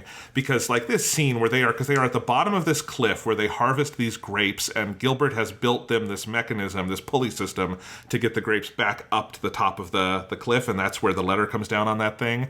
And it is all these unbelievable giant widescreen shots of the sunset and just the most extraordinary range of colors, especially if you're watching this with the Dolby Vision Master, basically on 4K, where it's just like, I didn't know there were this many colors. Oh my god, how did you draw this many colors, Kyoto Animation? And then, yeah, Michi Shirube, right there.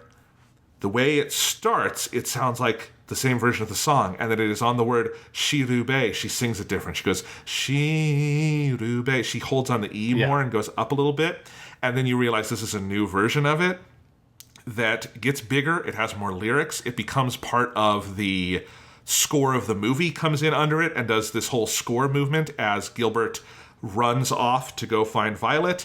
And of course it is our dramatic perfect ending where he is running down a hill and she is jumping off a boat and they are meeting in the ocean. It's unreal.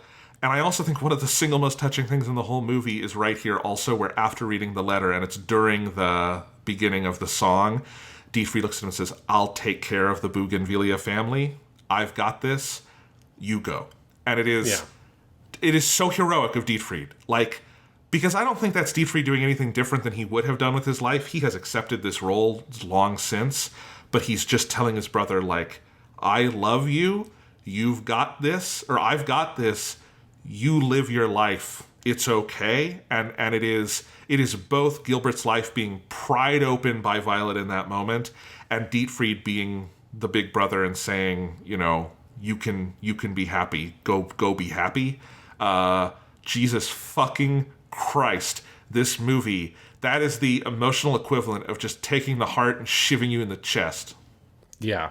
And this is why when we did for the Weekly Stuff podcast, we did our top 10 anime endings thing, and I was like, well, I would put Michi Shirube on here, but I can't spoil the ending of the Violet Evergarden movie when we're going to do that recording in like a couple of weeks, because this is for me a fundamental reason why it is one of the best anime endings ever.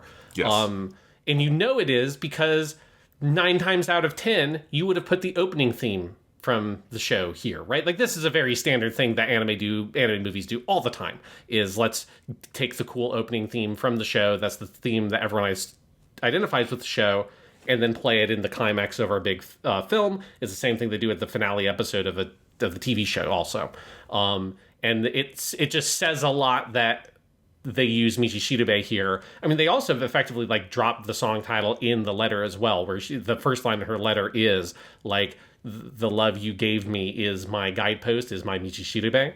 And then, you know, and obviously like the song's lyrics are so resonant to the theme of the movie because they're resonant to the themes of Violet Evergarden as a whole. And that opening line, Anata no koi ga Michi Shirube, like your voice is my guiding post. It's like at that moment when the sun is setting, like that being the line you hear, it's so powerful, and just like cuts straight to the heart of everything. It cuts out all the bullshit, which is also exactly what Dietfried does in that moment, saying like, look, hey, I'll take the Bougainvillea family, you be free, go.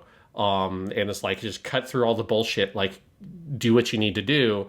And then you have your big iconic kind of reunion scene. You have the full version of Michi Shirube, so you have the big key change that happens in that song also, which comes right when she's jumping into the ocean, which is a really powerful moment. Music. I hadn't heard I don't know if there is a full version of the song, because I've only listened to it on the soundtrack that has the 90-second version. So this was all new to me, and it was like even more just like that was my reveal of that part of the song. Oh, holy crap! Yeah, it's amazing.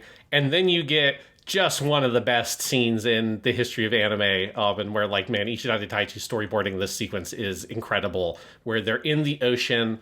Time out. Okay. Before we get to them in the ocean, the animation on Gilbert running down that hill. Oh, yes. Oh my god, it is like the best running animation I've ever seen. There's a long cut that is just him running and stumbling and getting back up and all of this, where I'm like, how? How did a human being draw this fucking thing? It's insane. It's one of the most insane cuts of like physical movement I've ever seen. Yes, and KyoAni has done a lot of sequences of people dramatically running down the street as their climaxes, because if you're not doing a story where you can fight, that's often like how you can do your action kind of dramatic thing for your conclusion. There are a lot of them. This is definitely the best one. Yeah, there are multiple shots. There's one where he's coming out of the distance towards the camera on the dirt road. That is also the dirt road that's in the sort of like dreamy stuff around the movie. And then you have the big one where he like, there's a part where he like fucking leaps over this cliff part, and then he lands and he runs a bit and he kind of falls and rolls over on himself and gets back up. Yeah, it's amazing. It's a lot of very, very impressive running animation. And then you also have all the like the water stuff, which is so gorgeous with Violet jumping into the ocean, and the way that they depict the water, which is both like 2D, and there's also clearly like some kind of like computer elements they use to enhance it. It looks so good. Yes. But like, yeah, this is where you see the Ishidate Taichi that we saw 30 episodes ago in his early episodes of TV, where we noted him for this, very kinetic quality he had that was just notably different from anyone else at KyoAni. And it's still here, but then you see all this other stuff that has grown up around, I think, in his directorial identity and skill set, and what a fucking mic drop. And then, yes, we get them in the shallows of the water, and really the final scene of both of these characters. Yeah, and it's such a powerful scene where it's just where like the sort of symbolism of the ocean comes in so powerfully, of this ocean that connects everybody. Actually, I translated the her poem to the sea. I'm just going to read that here because I think it connects to what's happening here, where she says, so this is her poem: "O sea of blessings, O sea that touches the whole world, in your sky gulls dance, in your depths fish swim, at your side shells rest. You give light, you nurture life, you pour love. We will continue to nestle by you until the end, enveloping our present, our past, our future. We yield to your ebb and flow." So the way that this poem is about how the ocean connects and consumes and unites everything, right, as this thing that represents like kind of life itself and eternity, is kind of how I read like what she's kind of saying in this poem, that it's like our mother, right? And it is within it we kind of melt and we kind of yield ourselves, and time melts away and everything melts away within the ocean that gives us light, that gives us life, and that pours us love, which I love the way that they use that verb sosogu in Japanese. Is very beautiful. And that's what happens here, right? It's like this meeting in the ocean where both of them kind of melt into something else, and where Violet, who is this character who has been so eloquent and so powerful emotionally and pointed in this guide for so many people, is here reduced to an absolute blubbering mess. Like, it is the most powerful depiction of crying in animation ever. Like the way that they animate her, and the way that Ishikawa Yui does the performance, where she doesn't have any words like in the whole scene. Like, she says nothing. Like she says like, she says major and watashi. Yeah. She says I. Yeah. And it is talk about good screenwriting, because this is Yoshida Reiko literally taking her job kind of out of it to a certain extent, and saying her dialogue will be just those two words, and then it's up to you guys to make that, hit home. Of course, there's some very good dialogue with the major there, but yeah, she has these two words and she can't get past them. And of course, she said her piece. She did it. She already was the eloquent one, and like the catharsis that everyone else has enjoyed has conspicuously been denied to Violet Evergarden this whole time, and here is it. And it is so smart that they just like the words. She doesn't really need them anymore, or at least in this moment, she needs to be able to like experience this emotion cathartically. Yeah, and what needs to happen is they need to embrace each other, right? And that's what the storyboarding here is so effective at. Like, they're slowly coming together bit by bit over the course of this, like, what's a quite long scene, for a scene where it's a dialogue between two characters and one of them is just kind of blubbering. Yes. And the other one, and also like, Gilbert is also sort of like searching for what can he say here. to her. And the way that they're slowly getting closer to each other, there's that moment where the moonlight starts to come in, and because they're kind of in the dark for most of the scene, and then the moonlight comes in and reflects off the water, and they're bathed in this beautiful silver light, and they come closer and closer together, bit by bit. Violet has that part where she's so desperate to try to get her words out that she starts pounding on her own legs, unable to get herself to move. She puts her head in her hands. This is part of where that sound design is so powerful, where the sound of her just smacking her head into these hands, trying to figure out, how do I emotionally get through this moment here? And then they get closer and closer, step by step, bit by bit, until finally they just embrace each other. And him saying, this is what I always wanted to do. This is how I always wanted this to be. That they could never really be this close. When they were in the military, there was always this fundamental difference or distance between them. And this is also where, Gilbert's lost some of his grip strength, because he does end up letting go of that letter. Because no one can hold on to a letter in this fucking universe.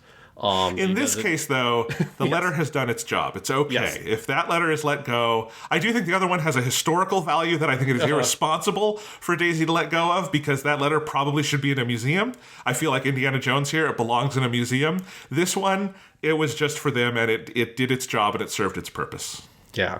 But it's such a powerful sequence where you keep on coming back to this wide shot where they just get closer and closer, bit by bit, slowly over the course of this scene.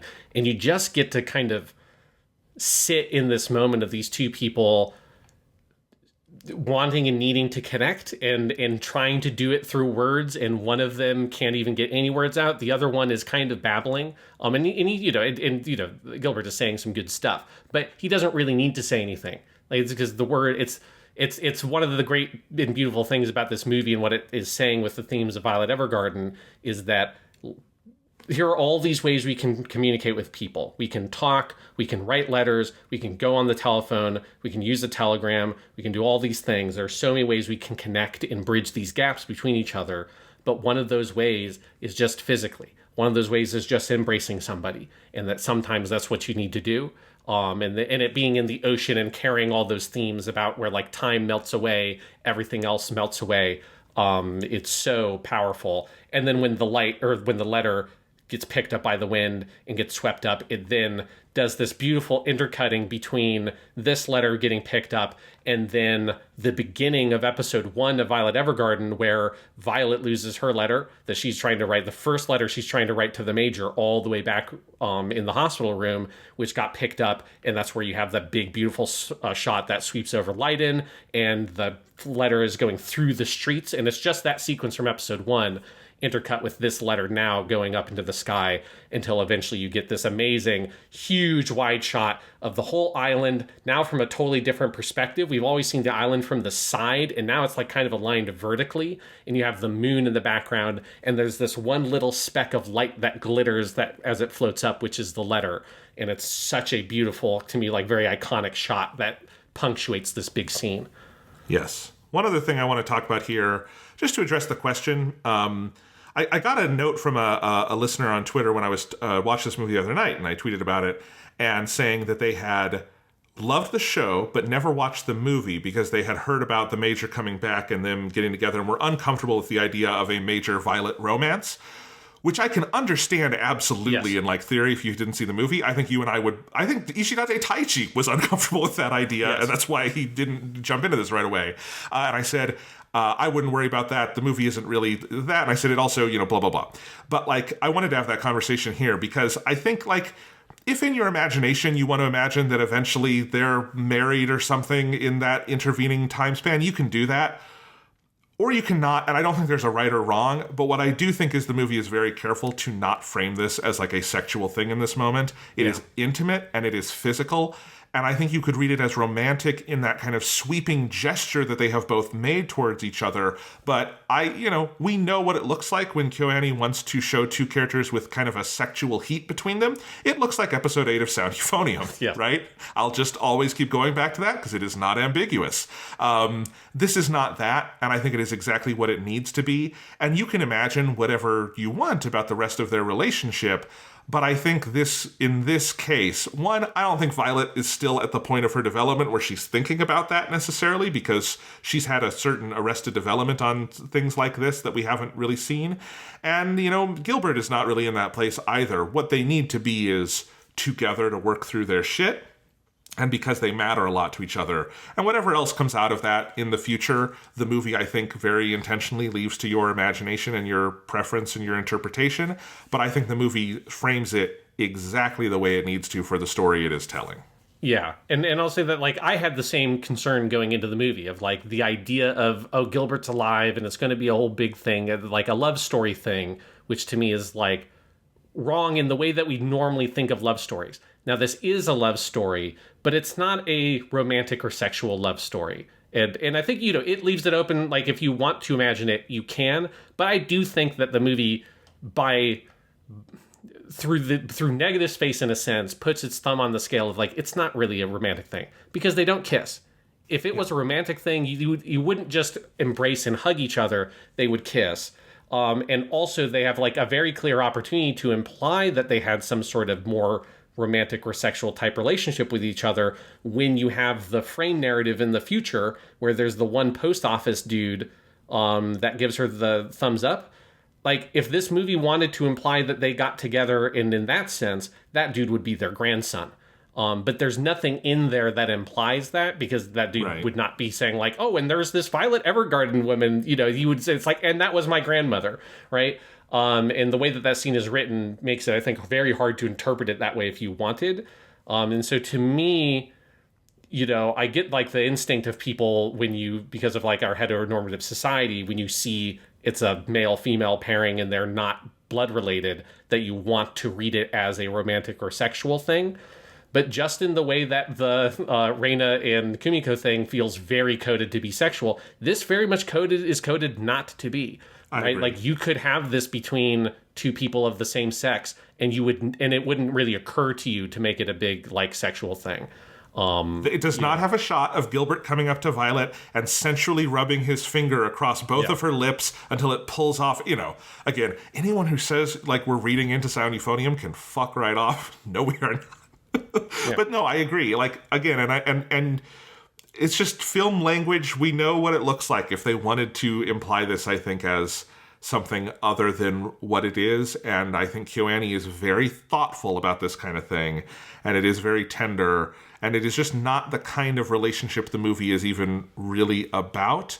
And it's also something that makes it feel special, because it isn't that. This is not a story where Violet Evergarden, to be healed, needs to end it married with kids. Maybe she is at some point in the future. We don't know. She could have with someone else. But that's not the resolution of her story isn't that thing, and I also think that's important. Yeah, to me this movie is about love in the way that it shows that love is stories about families, right? It's about parents and children, and it's about siblings. And specifically, it's a lot of, brother, younger brother. But I think it's very easy to read Violet's relationship with Gilbert here as being like a brother and a younger sister. I mean, the same way that her relationship with Dietfried is kind of like that as well.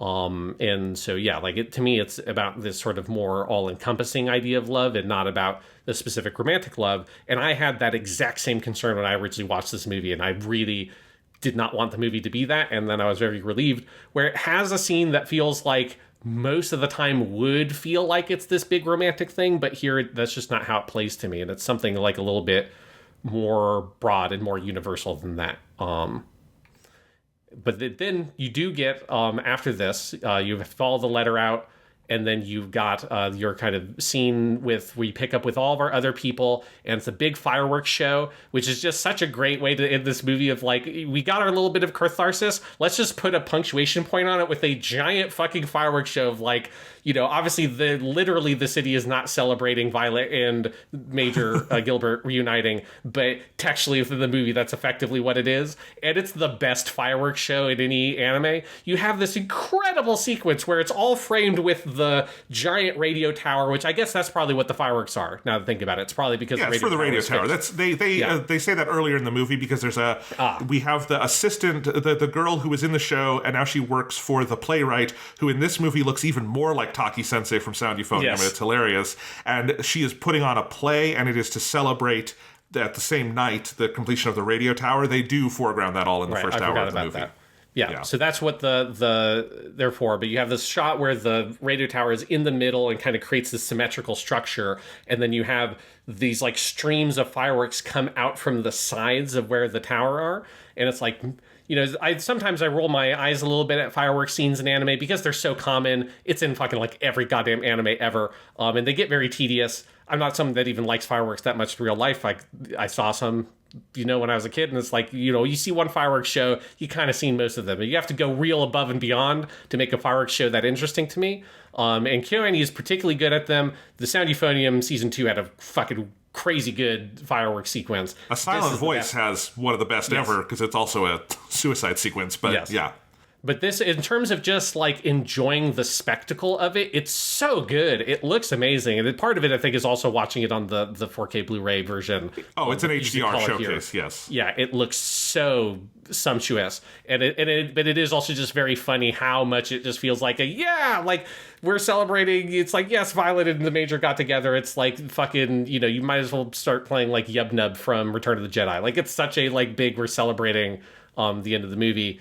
Although you do have this little moment of melancholy where Claudia looks over and wants to say something excitedly to Violet, and then she's not there, and he starts tearing up because Dad has to let his little baby girl go. But don't worry, Benedict is there, and I do like the last time we see Claudia is him bickering with Benedict. This is the last note we leave those two characters on.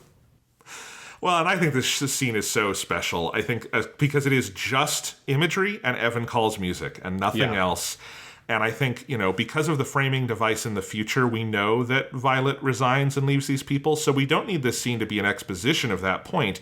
We just get to focus purely on the emotions of the people kind of celebrating for her and realizing they're going to have to say goodbye. And it is also tying together the themes that both Gaiden and this movie get into of society moving on and the individual moving on, and those things being mirrored in one another, because this is a scene celebrating society kind of having sewn itself back together and like moving on and progress and all these things. I think it's notable that this movie is not at all anti-technological progress. Yeah. Like, there's even that line where I forget who says it, but that they say this. Iris says that disgusting machine has its perks too, talking about the telephone, because they're all afraid of the telephone at the beginning. But then, of course, the telephone is key to a moment in the middle with Yuris. But then, you know, at the end of this movie, it is not like technophobic or anything like that. It is, you know, progress it does see as kind of a fundamentally human thing and a good thing, and people moving on can be painful, but it can also be beautiful. And I think it just nails that. And then that transitions into, and that is also part of the framing device that we get at the end here, which is a very literal display of progress, because we're now decades into the future. The island, we're at the island in winter, just for KyoAni to show off a little bit more with their incredible animation and all the snow in the backgrounds. But also this island has changed quite a bit, and this is where we learn that, you know, Violet, it was a mystery to Daisy where Violet went, but Violet didn't shrink off into nowhere. She was here, and she ran this post office, and she taught everyone on the island. She probably spread literacy. There is not just the detail of the thumbs up, but also the postman tells her that this island to this day sends more letters than anywhere else in the world, presumably because Violet Evergarden taught them all how to write letters. And then there's the stamp of Violet Evergarden that the CH post office made. Just, oh my God, just stomp on my fucking heart, KyoAni. You guys are amazing. Yeah, it's such a great way to resolve that mystery from the beginning, and that gets picked up again at the middle with the framing device of what happened to Violet Evergarden, because she disappeared and she stopped being an out-of-memory doll, which, to be fair, it's also like, well, nobody could be an out-of-memory doll at a certain point because that job just goes away, right? And you get that answer to that question. I do like, there's a little detail that they throw in there where they say like, oh, well, she went back and she finished all the jobs she already had as not a memory doll, and then she came back to the island to be with Gilbert, and I love that. I love that. It's such a good little touch of she never stopped being Violet Evergarden. You know, because that was one of the concerns when they say like, oh, well, what happened to her? And when you think about the romantic version of the ending, one of the fears is, oh, well, the thing is she's going to stop being Violet Evergarden and become a housewife. And that would be like the fucking worst possible ending for this series ever. It's like, oh, well, she just married and settled down and had kids, and because of that, she stopped writing letters. And instead, it's such a bigger thing. One, just the symbolism of the post office in this island being in a lighthouse is so good. This thing that guides people, and Violet herself being the guide, the Michishirabe and all that stuff all comes together here, and how that combines with the letters. There's a great little detail of where you see both of Violet's ribbons are in different places in the town. And so one of the ribbons is on the gate to the school that Gilbert was teaching at. And then her other ribbon is tied to this tree we see that's outside. I think this is supposed to be where the post office is now. And it's also, it's interesting to me that it's a tree that even in the middle of winter still has its leaves. That it feels like it's sort of defying nature. It's like this eternal tree or something is kind of what the visuals read like to me. But you have those two. So she's left her like physical mark on the world in that way. You get the thumbs up. So she's left this mark through Eurus on the world culturally. You've got the detail of that they send more letters per capita than anywhere else in the world, which is like, fuck yeah, that's awesome. And then this girl writes her letter. You know, she goes on this big journey, and the lesson she learns is like, hey, writing letters is pretty cool. Like, let me say thank you in this way I couldn't ever do it before. And she knows how to do that, even though Violet Evergarden has probably been dead for 50 to 60 years or something at this point. That legacy that she's created lives on so much that this girl writes this little letter that, like, and I love all you hear of the letter is just like, Dad, Mom, thank you, basically. And then you get the postage stamp. And you get the postage stamp, and then you get the words "Aishiteru" on screen. I love you. It is a hell of a payoff to all of the frame narrative. Well, and the whole movie, because it Yes. is doubling the Eurus story and the Violet Gilbert story, and it is both of those. It is doubling so many stories over the life of the series, and it is tying all together with the stamp, which is Violet Evergarden, which is this ultimate, legacy that she has left. It is the message of this whole story. I just want to read something I wrote about the movie after I watched it. I put this on Letterboxd, but I don't know how else to say this, so I just want to say this here because this is where it got me thinking this. The fact that the artists at Kyoto Animation made this fucking masterpiece, I didn't write fucking there, I wrote no holds barred, in the wake of the fire that killed dozens of their friends and coworkers, some of the world's greatest artists, and so much up-and-coming talent boggles my mind.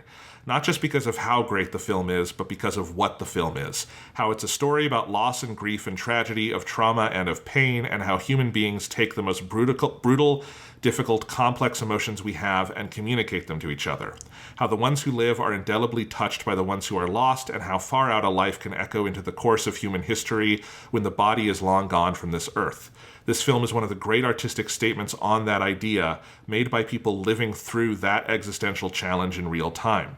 It is a movie touched in every way by hands that did not live to help create it, and a testament to the studio culture the departed were essential in helping to create and foster and further a movie that could only have been made by this group of people who built this incredible thing called Kyoto Animation together. So, I think it's inseparable. I think it is inseparable, and I know that wasn't intentional in so much as Yoshida Reiko had written this before the fire happened, but I feel like this movie is, I look at that Violet Evergarden stamp and I think it is also the story of Kyoto Animation. I just think it is it is about people building something that outlives them and people reacting to those who are gone, and it is both a sad irony and a cathartic irony that this is the thing they were putting together when that happened. Yeah, absolutely. I mean, it's it's impossible not to think about it, because the other thing is, that obviously this movie is not intentionally a part of, but it's kind of indelibly connected to in my memory is the COVID-19 pandemic as well. And that feeling of isolation, both very literal and metaphorical, that created, and this story being something that was so needed. And again, I think there's a lot of things about modern society and culture and issues that we're dealing with today that this series speaks to very specifically.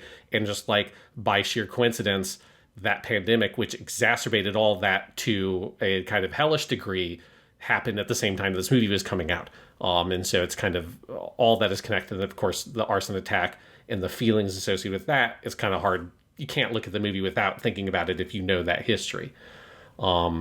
The other thing here is that there is one other layer to the movie that we sort of talked around but haven't gone into, and it's one of my favorite things. That it's sort of like the strangest things, but to me, like, honestly, the most impactful moment to the movie to me is how it uses this.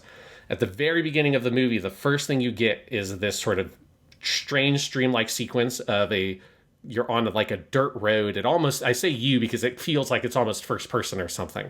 And you're like in the night on this dirt road, and then it slowly fades to black. It then slowly fades in the word sincerely that slowly fades away, which if you think about this movie is like a postscript is effectively what to me that says. This is all an epilogue, right? This is the end of the letter, and the postscript is I love you, is Ishidate at the very end, because that's the same, they use the same font and all that as they do with the titles of episodes. So that's just like a cool framing device of like the whole movie is this postscript at the end of the letter that is the life and times of Violet Evergarden. It's the reason why I call this whole part The Rain and Shine, The Life and Times of Violet Evergarden, is because of this aspect of the movie. You then are in like this fairy tale road up to this house that as you slowly get closer to it, it's at night, but it's not just at night. The lighting is so different. It's like you're in a dream, right? Because we've seen night in Violet Evergarden. You see a lot of it in this movie, and it's lit in this totally different, more ethereal way. And these almost kind of like spotlights that are on the trees. As you get closer to the house, you see that it's the house from episode 10. Then as you get even closer, it starts going into the window, and then the camera goes through the window, and as it goes through the window, it flips, and then on the other side is the present day with the girl, with Anne's granddaughter, who's at the window, and that's how you enter the movie. But it's such an interesting, weird, ethereal dream sequence, and you have that, and it's just kind of a strange way to enter the movie, and you kind of forget about it until at the end you get the word Aishiteru, I love you, on the screen, and then you're dumped back on this dirt road, and you're kind of following this dirt road for a little bit, and then you hear something in the background of like these like footsteps and this metal clanking, and that's when what comes into view is Violet with like a, almost like she herself is a torch, where there's like a spotlight on her, but she's more like emanating light, like she is helping guide you through the darkness. And then that's what gives you the title of the movie again, Violet Evergarden. You, of course, also have a post-credit scene where you have the Pinky Promise comes back in. But this moment of where you kind of, you end with, you see the letter, and the letter is this, or sorry, not letter, the stamp. And the stamp is a purple stamp or a violet stamp of Violet from profile walking with her umbrella. And it's the, like, if this was a Mary Poppins thing, this would be the cover of the children's book, right? Is what that image would be. And then being dumped back out into this dreamscape where you are being guided through the darkness by Violet Evergarden.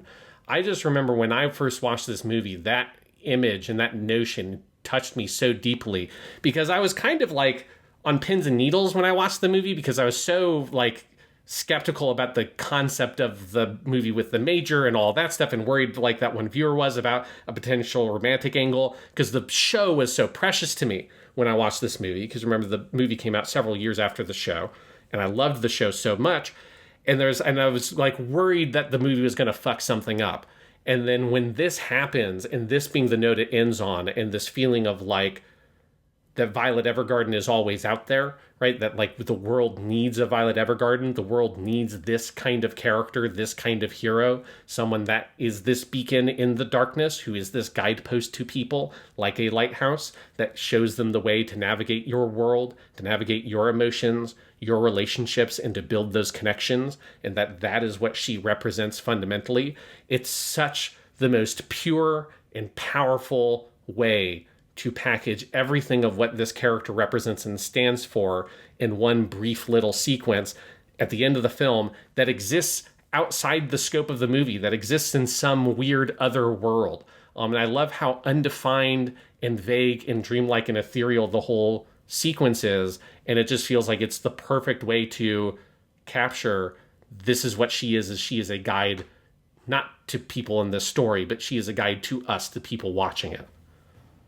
That is a beautiful interpretation, Sean. I think you're wrong, though. My interpretation was that she has become a noble phantasm, and she is walking through the spirit world on the way to the next Holy Grail War, where she will be summoned as one of the new spirits. And this is a preview of Kyoto Animation's new collaboration with Type Moon for a Fate Stay Night anime, where she is one of the main noble spirits in the next Holy Grail War. Yeah, that's her. She's in the Throne of Heroes. Yeah, and she's waiting to get summoned. We made this joke on the last one, or maybe it was on the TV show one. And after that, I became fascinated with the thought of Violet Evergarden. I think that it was that, and we made a Smash Brothers joke. And I became obsessed with the idea of Violet Evergarden in a fighting game. That like not like a modern fighting game, like a Capcom 2D fighter. And like what would Violet Evergarden's moveset be? Because she is this like such an iconic feeling character that weirdly it would work super well. Like you could just put her in fucking Marvel vs. Capcom 2 and nobody would even blink. She would just slip right into that. And there is something about her character that feels like it exists on such a different level in such a different world that you could put her in fucking anything and she would work, even in the most ridiculous scenarios. Like legitimately you could just have her be in fucking Fate Grand Order and have her be summoned as a hero or as a servant, and just write a whole story about that. It absolutely would work. I couldn't agree more. I would love to play that. Put her in any... Honestly, Smash Bros would work too. That would be very funny to have her... I imagine like Peach has the parasol that like she floats with. I think Violet Evergarden could do that too. Yeah, but one thought I had is like she would have her like ultimate attack, her level 3 move would be like she writes a letter for somebody, and if it is enough, if it does enough quote unquote damage to kill them, like instead of it being like normally like maybe she'd write a letter and they read it and she like does a big attack while they're distracted by reading it. But if it would do enough damage to kill them, quote unquote, the letter just KOs them, and there's a special finish animation where the character just breaks down into tears and starts sobbing into the ground, and Violet just bows and walks away, and that's how the match would end. There's a lot of potential there left on the table. Absolutely. This movie is good, but I think we need the Violet Evergarden fighting game. Really. All right. What would the KyoAni version of Marvel v. Capcom look like? You'd have all the KyoAni characters in there. You'd have Areki solving really mundane mysteries sitting on the sidelines. You'd have... I don't even want to get into all the characters from Clannad you'd bring in. You'd definitely have the dad from Clannad with the baseball bat. That would be his move. The girls from K-On! Would have their instruments. There's all sorts of things you could do. Yeah, but the boss character would be the principal from Nichijou who wrestles the deer. Yes, absolutely. Nichijou, frankly, could be its own fighting game. If we're being honest. Could. All right, yeah. we've gotten to a silly place. As we're wrapping up this, there's one thing I do want to talk about just a little bit, which is we didn't talk about it much in depth, which is like the use of color and stuff in this movie, especially as it's accentuated by the 4K Blu-ray version. Because one thing that really strikes me about this movie is that it has several scenes that are incredibly visually dark. And I'm not saying this because the HDR is like, dims it or anything like that. I mean, like, you've got two scenes and they're mirrored, right? Because you have one in part one, or the first half of the movie, one in the second half. The one in the first half is when Claudia visits Violet with the letter that he suspects is from Gilbert, and telling her that he might be alive. And that whole scene is him at the doorway, and the only light source in that scene is this little fire lamp on Violet's desk that has a cover on it, and so it gives off this really faint light, and she's standing in front of Claudia, so the light is hitting her and she's backlit, but it's barely hitting him, and so he's shadowed deep in darkness. And then you've got a similar scene when Claudia visits Gilbert, and he is standing at the other side of this room, and the only light source is a half-open door that is, and outside is like the clouding, raining, like it's about to storm outside. So it's a very dim, faint light source.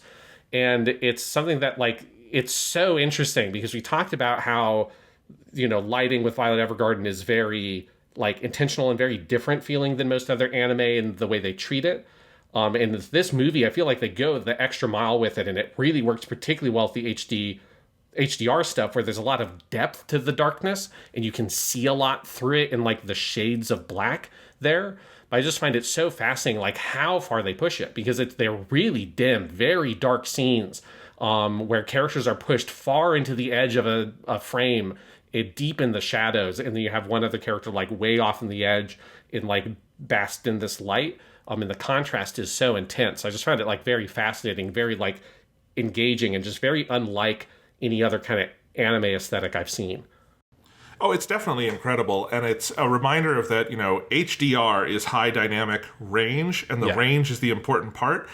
And it's like, I do think Violet Evergarden achieves its final form here in this version of the movie specifically, the Dolby Vision version of the movie, because it can get to that point, and this is something a good HDR TV with a good HDR pass can do, of when it is really dark, there is still a lot of detail in the image, and it is still visible in all of that. It doesn't get any kind of the black crush, or where they have to kind of heighten the brightness to make it visible. That, honestly, you get a little bit in the TV show on the Blu-ray of it, which I talked about a little bit back in that episode.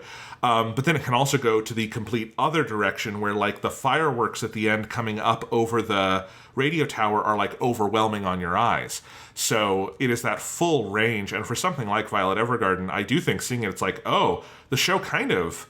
Not that it's like lacking beforehand, but it does feel like it has evolved into its final form by having that ability to really go to the darkest darks and the brightest brights. Because I do think HDR can lead towards new kinds of cinematography that weren't quite possible before, and this is an indication of something you could do in animation that would be really hard in a standard dynamic range color space.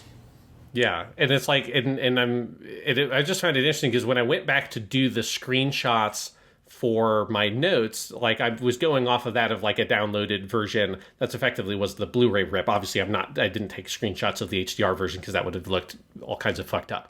And so, like, when I looking at the scenes again on that version, it was like, man, the effect of these scenes is just not quite the same. And I expect even with the SDR version, if you were in a good theater with like the theatrical presentation, it still would have looked very good regardless of Dolby Vision. But it's like, yeah, the depths of the shadows and how far they push the way that they use light in this show, and in the movie specifically, it's really incredible. And just the use of color in the art direction all throughout. I mean, obviously it's, this is all stuff we've talked about with the show and the first movie, but it's still so exceptional here.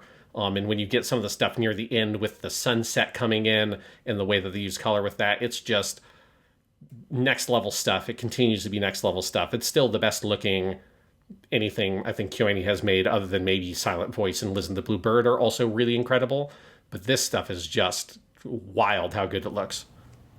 Well, it's really interesting, the march of progress, because at the other end of this podcast, we were talking about KyoAni in the early days of digital animation and going from SD to HD, and there are some growing pains there. Less so for KyoAni than for some other studios at the time. We've seen Gundam Seed, but it's still there, and they were one of the first studios, I think, to really crack how HD animation could look on something like Clannad. But yeah, still at the forefront of progress, because as you noted earlier, this is the first new animated movie done with Dolby Vision, and I think it's a fitting one to break that seal. Absolutely. So if people if you've got a TV that can display it and you have not seen the 4K Blu-ray, I would absolutely pick it up and rewatch the movie, because it looks really good. Yeah, absolutely. But yeah, I think we will figure out where this movie ranks in the overall KyoAni pantheon in the future. For now, I think we clearly love it to death. Our Kyoto vacation is almost over. Sean, do you want to tell the kids what we'll be doing as we're preparing to go to the airport to come back to America? Yeah, so it's going to be a long time in the lobby of the airport, so we've prepared 2 extra episodes here for an epilogue to our Kyoto vacation. The first episode is going to be covering Miss Kobayashi's Maid Dragon. We're going to do just both seasons, including the OVAs of that show, because it's much lighter on the plot. For people who haven't seen it, it's more of a kind of slice of life comedy. We're going back to Moe. We went back to really deep, ridiculously heavy emotional material with this. Now we're going back to like proper Moe-ass Moe with Miss Kobayashi's Maid Dragon. So we'll talk about both of those next time, and then we will then also have a final episode of our Kyoto vacation. That's just going to be an epilogue episode where we're going to go through some additional stuff, reflect on our big vacation and everything that it entailed, because it's been a long vacation, and I think we're getting close to Jonathan needing a vacation from our vacation. "